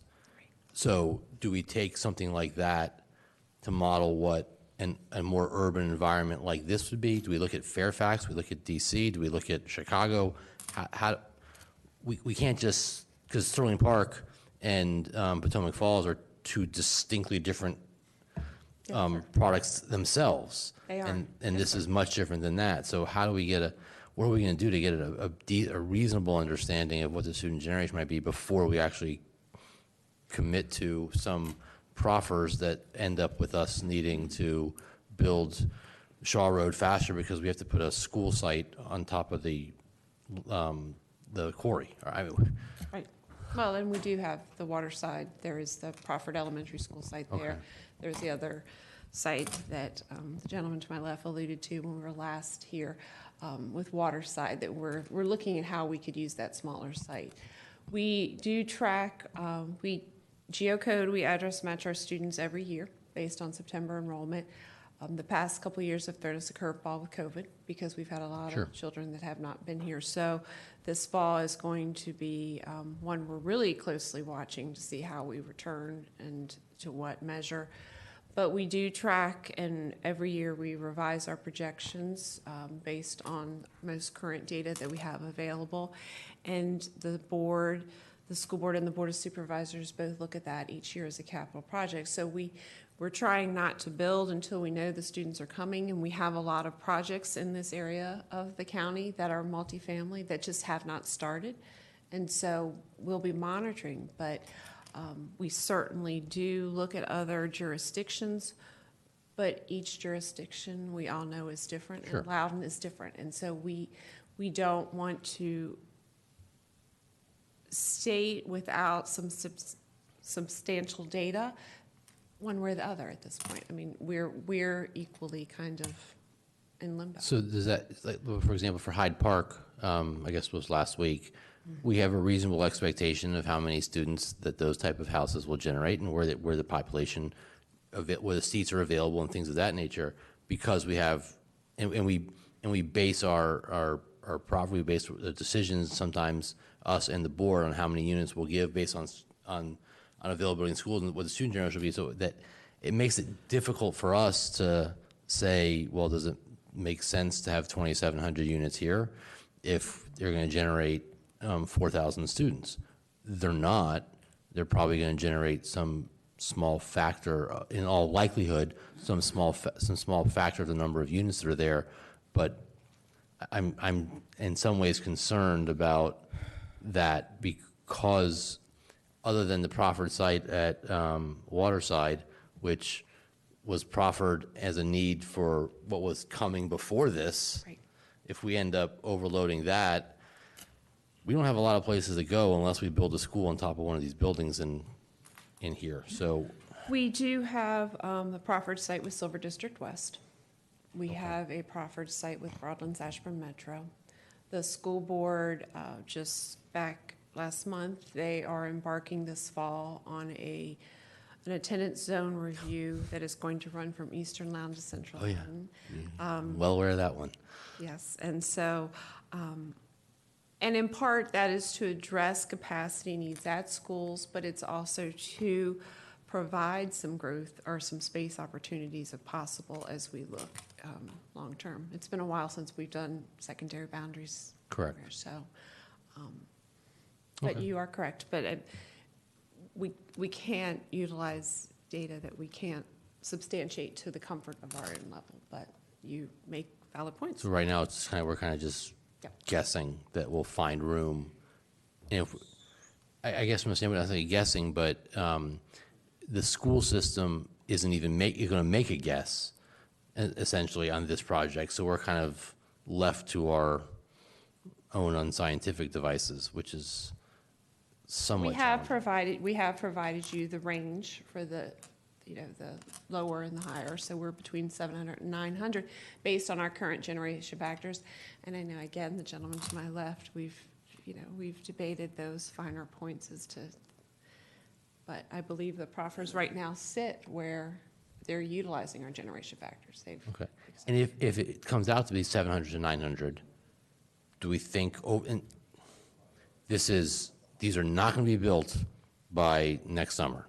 Okay, this is 10 years at least till it's filled up, but with help of, if the school board even does decide to embark on the rezoning, do we think, based on the proffered sites we have in proximity, including Silver District West and the Ashburn Metro, that we could accommodate 700 to 900, if that is what is generated? The 700 to 900 are all 3 grade levels. We do not have any proffered secondary school sites, with the exception of Broadlands Ashburn Metro, could be a middle school site. Okay. But we also, as part of that comp plan conversation, we acknowledged that we weren't going to seek high schools in the urban growth area, just because they are more regionally sited. Right. Okay. Okay. Okay. Thank you. I'm going to go to Commissioner Barnes, and then we Just have a quick one. yeah, go ahead, Commissioner I Barnes. was going to ask you, doesn't it depend on what age group is going to be moving in there, Yes, sir. right? Our student generation factors are based on the students by school type and by unit type. So we do look at them from a K-5 for elementary, grade 6, 8 for middle, and grades 9. More starter type of home, or that people will be moving, it's going to be their starter home, or it's going to be like their permanent home? Or how do you guess? You're guessing that the people moving in that area is going to be temporarily, like at 4, 5, 6 years, or living there for longer than that? We adjust our generation factors each year based on the students who actually live there in those types of units at that point in time. Yeah. So if they're adult community, then you don't have to worry about kids at all, right? Correct. Okay. So, you know, it might be younger couple moving in there, then you got kids. I'm going to recognize myself. How are you? I'm sorry, I didn't catch your name. Beverly Tate with Loudon County Public Schools. Is it Beverly Taylor? Tate, T-A-T-E. Oh, okay. Yes, Thank sir. you. Ms. Tate, I heard you mention the term generation factor a few times. Can you explain to me what that means? A student generation factor is the number of students. We look at the total number of houses that are of a certain design, single-family, detached, attached, or multifamily, and then we calculate a factor based upon the number of students that we have enrolled in Loudon County Public Schools each September by that unit type and where they live within the county. So we could have, as an example, you could have 4 single-family detached homes in the county, and we have 1 elementary school child living in one of those houses, and so it would be a 0.25% generation factor because you're getting. So once you Let's get that. complete that equation and you have, you know, this formula to help you forecast the sort of impact on the local elementary school based on the new housing units that come online, what then do you do to mitigate that impact?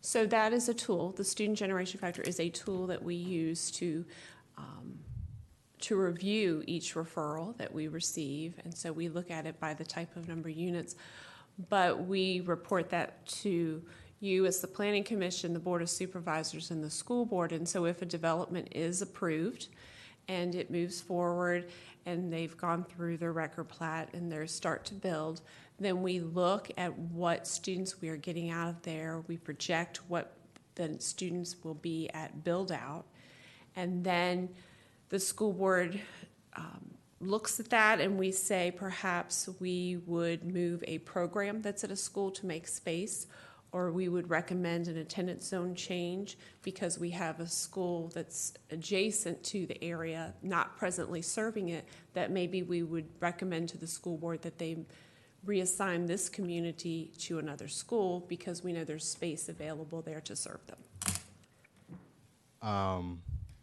So how does something like what occurred at Lucas Elementary after literally thousands of new single-family homes were built in and around Route 15, how does that happen after the generation factor? Because I'm leading somewhere going back to Ravana.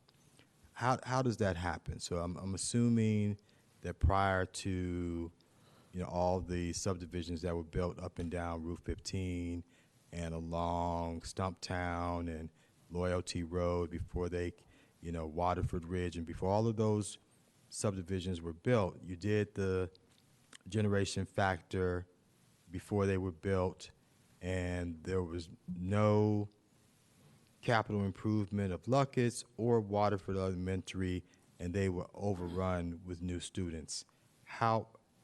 Whose decision was it to not take any action in that regard? Chair Hayes? I know it wasn't yours. That might have been a lot of by right development. I can't think of a lot of legislative applications. But the students came. Correct, but it's a by right, there's nothing to offset. But, okay, it was by right, but the students still came. Okay. And the school's not big enough. I'm just trying to figure out where in this continuum. So, of course, it was by right. They had to pull permits. It's not like we didn't know they were building subdivisions. We didn't ask them for money, but we still knew that the students were coming. So we have since built an addition at Lucas, and we are adding modulars at Waterford in both of You're adding what? Lucas. Modulars. We have modulars presently at Right. Waterford. We're adding, and we're proposing an addition. The school board has proposed an addition at Waterford in the next several years as part of the capital budget. But right now, Lucas is sitting below its available capacity. But we did, so what the school board did to address that is that there were students, as maximum class sizes were reached, they were transported to an adjacent school to serve. But that So- is a school board decision. Okay, so that was the answer to my question. Now, you know, I've been in Waterford for 13 years. I did not know that, sir. Well, not that, but I stopped. I digress. So I've been in Waterford for 13 years, and when I moved to Waterford, my son went to kindergarten. His kindergarten class was 13 kids with 2 teachers. And now he's 13. Now you know what Waterford is today. 2 years ago, they had their first 5th grade class with 2 classes, both in a trailer. And you know what Lucas was before Phyllis begged for some money to get some improvements. So now I want to take it to Ravana. Why don't we have a direct connection to the development of 2,700 new units and the development of additional school seats to accommodate whatever it is your student generation factor leads you to believe would be the increase in seats that are needed to accommodate that new community. Because, see, the difference between, I pull my kid out of there. The difference between Braden being 5 and 13, if I hadn't got him out of there, you know, when now, it wasn't 13. By the time my daughter got there, she was in the first 2nd grade class ever in the history of Waterford that had 2 2nd grade classes where one class was 26 kids and 1 teacher, and the second class was 26 kids with 1 teacher. That's not the school I bought. Remember, my son, who's 3 years older, 1 kid, 12 other students, and 2 teachers. That's the school I bought. That's a bait and switch. But what I'm saying is, so what that is, that's playing with their future. So no, nobody wants to move to Ravana, and next thing you know, they're crowded in a classroom somewhere. And I don't want you, Ms. Tate, to, you know, I don't want to beat up on you. My question is, and it may not be a question for you, I'm talking to Jackie, why can't we connect? Or why don't we? What do we need to do to connect the 27 new units or the subdivisions that may be built in Ashburn or wherever we're doing this work with the actual seats at an acceptable level? Because you're telling me about forecasts, and we may build after the units are online.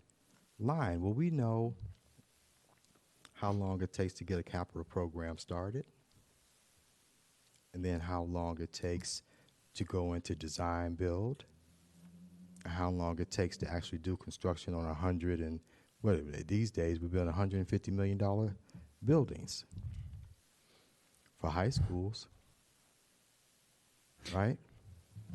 So what, we're going to have a kid that was 2 when he moved into Ravana be 12 by the time we got a school with his name on it. We got to do better. I mean, it's just, this is, some of you know I ran for office. I got in, there are other issues that came up. This is the only reason I ran. When they called my daughter, they called me the day before the 2nd grade began, talking about it's going to be 2 classes. They split up twins. The day on a Sunday, school was starting on Monday in Loudon County. I'm a black guy from D.C. I moved to Waterford to get a good school. Mr. Chair, I wonder if I may, I have a couple of slides which won't answer certainly all the good questions and issues and frankly challenges that you and I know many of us have faced. I will say, and I'm not pandering to the audience, I've known Ms. Tate a long time. She and her predecessors, my friend Ms. Sarah Howard O'Brien, Sam Adamo, who a number of you have worked with over many years, honestly have probably one of the most challenging and difficult and important roles in the county. I've had the pleasure and privilege of working with them on numerous school sites. The real challenge is the one that was just alluded to, particularly where you have areas where you have tremendous by right development and you don't know when it's going to come online because it depends on interest rates and market and the number of people moving from DC to Waterford. It's really interesting and it's really hard, as you can appreciate. This school system has built more schools, I think, probably than anywhere else in the country. And there are folks like Ms. Tate and many others who need to be commended for that. With regard to this project, Jackie, can I bug you to pull my slides back up, and I'll keep them short. Slide 107. I wasn't going to go through 100 slides, but I'm going to jump all the way to 107 for you, since Mr. Salmon, gave me some admonishment before it started. I think the type of long-term planning that you're alluding to, it's never perfect. But the type of long-term planning that you're alluding to has certainly been contemplated in this quadrant. And specifically, as Bev alluded to, 107, Jackie, if you don't mind pulling. Oh, of course. All right, so I'll just keep talking. I can talk for hours. You said it was freezing. I'm like, really, on what planet? It's too many. I exceeded the capacity of the computer for the first time. So, Mr. 107, please. So, Mr. Chairman, members of the commission, we talked about this again very briefly the last time. Bev nailed it. In fact, when Waterside, we get to look at what's going on in the world.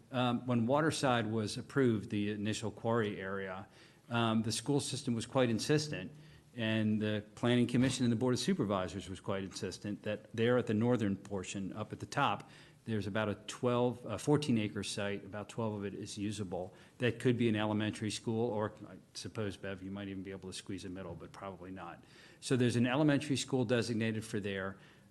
In fact, I can't remember who asked the question, but when that was concluded, Innovation, the application before you, had already been concluded. There were about 1,200 units. So there was, Mr. Miller. So there was already contemplated, Mr. Miller, residential component, a meaningful one on this property. This one is definitely innovative. It's appropriately named. The one in the middle, the second site, in fact, Mr. Marathi will remember, he and I had a number of sessions about that particular property. If you can go to the next slide. This would be a very different prototype.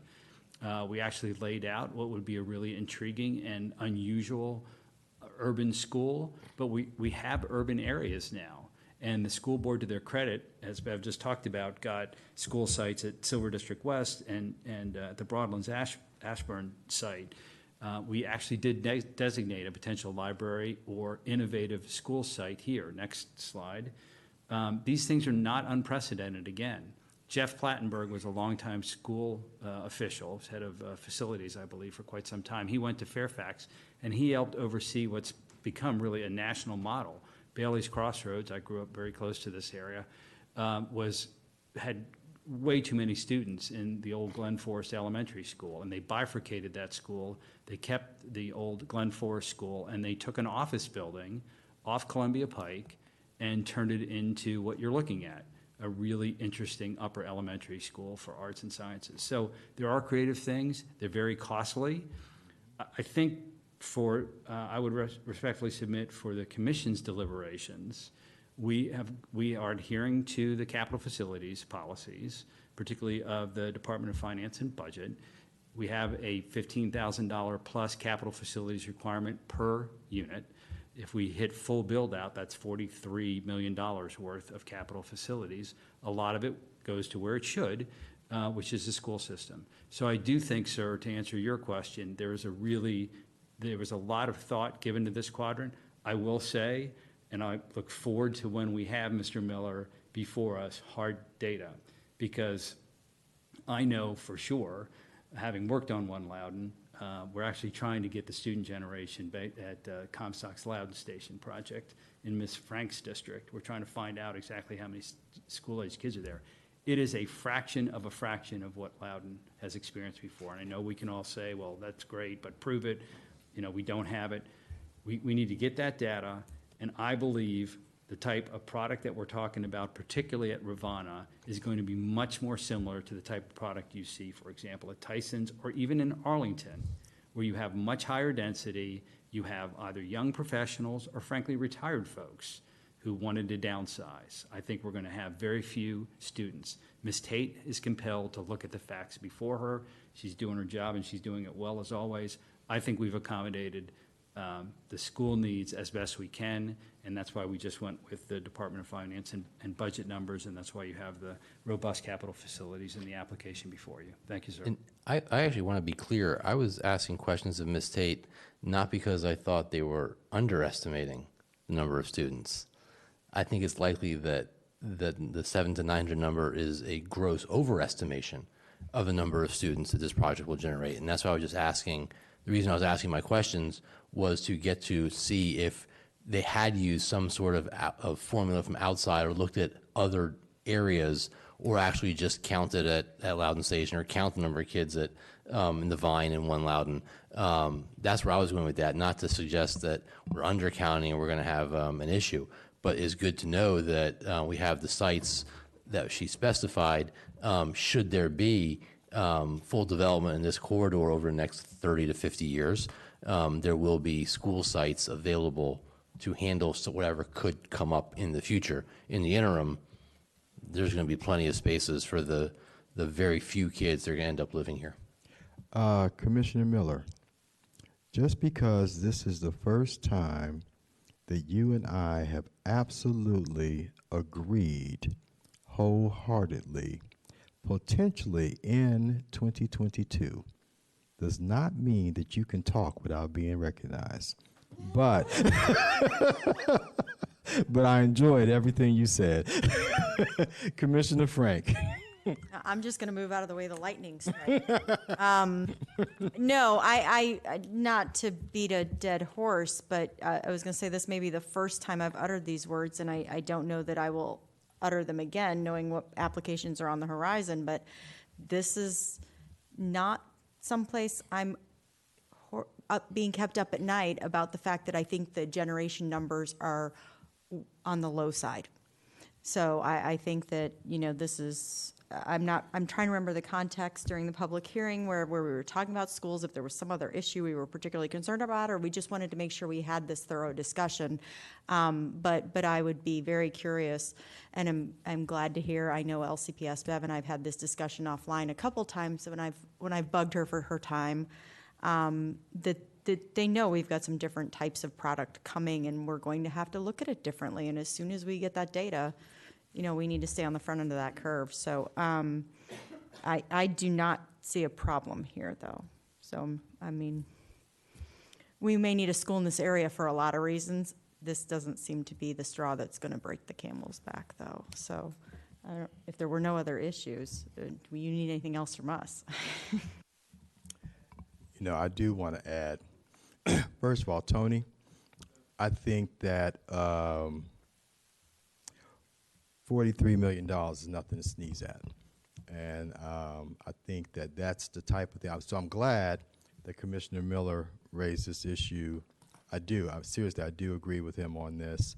Obviously, I'm passionate about the impacts that development have on public schools.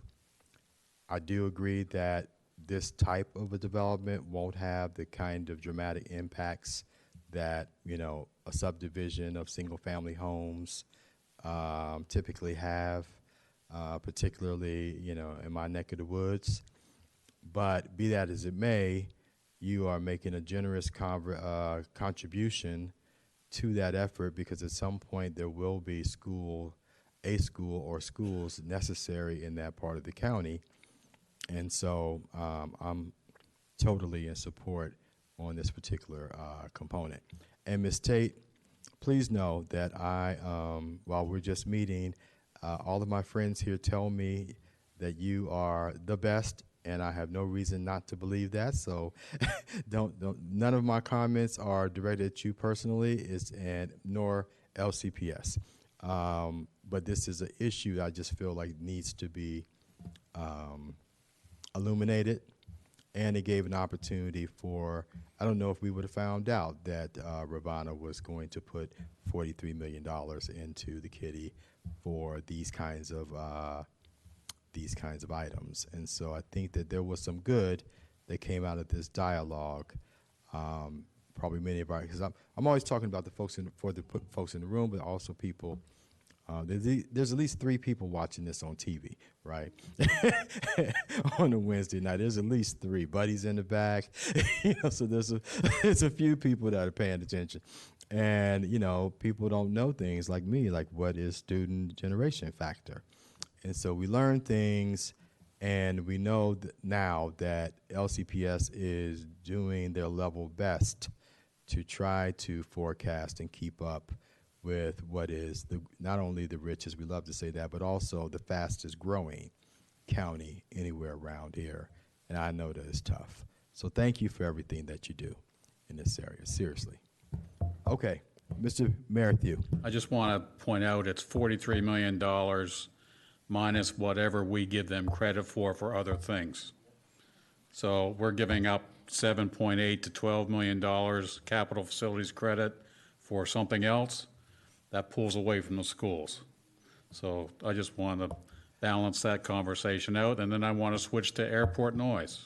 Well, let's go to airport noise, but thank you for that, Mr. Merrithew, because that means I'm going to want to be very, as they say back in Indiana, stingy on other things if I know it's coming from the schools. If that's an issue, right. There you go. Jackie, in the staff report, it lists airport noise as the future 60 LDN and whether or not why is that even in here? They're going to have to abide by whatever the ordinance requires at that time, are they not? I believe we wanted them to commit to it up front before the ordinance is amended. I don't think it makes a difference. I mean, I think the ordinance will require them. They're not going to build before that ordinance is changed, if it's changed. Okay, it was a community planning comment. They pointed it out. Yeah, just for clarification, can we get Courtney to weigh in on if we don't ask them for it and the new requirements kick in that require them to notice or change, they have to do it no matter what, even if we don't put it in proffer statements or conditions of approval or anything like that, correct? You mean the 60 to 65 requirements? Yes. That's where they, LDN requirement. If they're in the 60 to 65, right. then no matter what we say in the proffers or the conditions of approval, they have to meet them no matter what. And they're not in that section now? If they happen to be They come in in, the future, and they haven't, by proffer, excluded themselves from that part of that ordinance, then they have to abide by the ordinance, wouldn't they? At the time of site plan? All I'm going to say right now, it would be preferable if they would go ahead and commit to that right now so that we don't have to have that discussion later. Mr. Merrithew, Mr. Chair. I'm at a loss. If I may, Mr. Chair, a couple quick things. One, it's already in the proffers. We're fine with it. I don't want to say it's irrelevant, but it's pretty irrelevant. We're not in the overlay. Frankly, we're going to get more noise from the toll road than we're going to get from an airplane. We're not in any of the flight patterns, so that's very good news. I'm always happy, Mr. Merrithew, not to put in superfluous proffers unless your good counsel tells me I should, in which case I probably will. I'll defer to council, but I do think it's superfluous, yes. Okay, Commissioner Frank? I don't want to be out of order, but I will maybe exercise this being in my district prerogative, and ask Jackie and the applicant, I mean, we've kind of gone through all these topics, we've added a couple, which is great. Is there anything else that we need to take kind of the pulse of the commission? I mean, we did the straw poll thing last time, that worked well for the items on that agenda.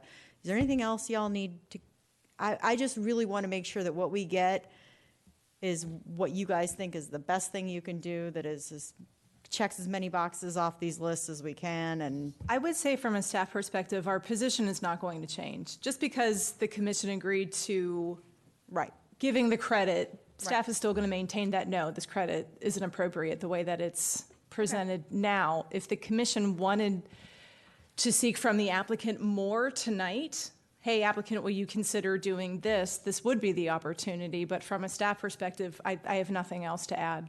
Okay, so you're good at the moment. I don't know if it's appropriate to then ask the applicant if there's anything they just really are dying to get our reaction to before they prepare their next submission. I almost hate to open that can of worms, but I feel like to make good use of everybody's time who's sitting here and make good use of our time at the next meeting, So, I really wanted to, so people were hoping we'd be out of here in 45 minutes, which I knew was never, ever going to happen. But I don't want to have like a one item and we stay here till 9:30. So, no, it's 8:15. So, Jackie, what do you think we need to do to wrap this up? What do you need from us? I have what I need from the Planning Commission. We will review the applicant's revised submission when it comes in next month, and we will be prepared to have a final recommendation for the commission at whatever work session we would go to. Okay. Commissioners, are there any items that you want to, I think we could make you like to call it a straw poll, but a sense of the commission or a straw poll on any particular item? Yeah, I do, if you don't mind. Which won't be an official vote. Correct. Go Can I ahead. make a comment? My Yeah. comment is, does the applicant need any additional information from the commission at this point to complete their final proposal to the staff? No, Mr. Chairman, the only suggestions that I would make, and I took obviously a lot of very good notes, we will sidebar with Ms. Kirshner and give her more information, which we're delighted to do. I really am hesitant to go down the rabbit hole of revisiting Horse Pen, Green Promenade, and Boulder Park. I thought after a lot of thoughtful deliberation, there was admittedly a close but a consensus reached by a majority of the commission. I would very much still like to propose that we offer Boulder Ridge. It's up to the Board of Supervisors. I think the chair hit the nail on the head, which is it's really not up to Mr. Novak, it's up to the board. Do they think this is a laudable park in the right location? To Ms. Kirshner's point, we have a dearth of open spaces, and we're particularly going to have a dearth of them in areas close to transit. So I feel very comfortable proceeding. I appreciate greatly your all's patience. This has been an imposition on your personal time. Again, I hope to be back to you at whatever date you set. We are ready to resubmit here quite soon, a very robust series of proper revisions, note revisions, proper revisions to address everything that we reasonably can. And we hope to conclude when next we see you. We're excited to get to the Board of Supervisors. We want to get to market. We want to get site plans approved. We want to realize Mr. Reiser's and this ownership stream about what can happen here. So we're grateful for your time and direction. Thanks, Tony. And based on very soon, that's not geological terms, correct? We'll be ready to submit the day Ms. Marsh walks back in from her well-deserved R&R. It'll be right across the counter. Okay, So, thank you. very early August, first week of August. Now, Jackie, I'm going to ask this question for the record, because prior to this session, a few commissioners asked me, and I assured them, because of other meetings we've had offline, official meetings, Courtney, but official meetings. Do you feel like the applicant has been forthcoming and providing information and been consistent with the promises made at the public hearing in terms of making progress in turning over documents up to this point? Yes, Okay. I do. And that is what she told me, and I have been under that impression, and I have observed that tonight, and I just wanted all of the commissioners who had concerns about that to hear that from Jackie tonight before we conclude, and that we would have that on the record tonight. Commissioner Kirshner, we're going to have closing questions, and then we're going to wrap up, okay? Commissioner Kirshner. Thank you, Mr. Chair. I just want to clarify with the meeting that we've talked about having, that I would like to have that meeting with the Natural Resources representative. Sure, of course. Chair, so we can cover not just very specific numbers that we talked about, but the items that I brought up, Sure. and make sure everybody understands that. Great. Thank you, Mr. Chair. Commissioner Barnes? Yes, sir. I would like to see that next time when we come, that all the boxes are checked, that the staff still has a lot of concerns and questions, because I saw a list of it. And Jackie, that I like to see that we get all the answers, you get all the answers for them, yes or no, or but they're gonna do it, or they're not gonna do it, but we don't have all that. So actually, in this meeting, I didn't think we got very far since the last meeting, because you still have a lot of concerns. Now, I'm looking at the list, that you still have a lot of concerns about this project.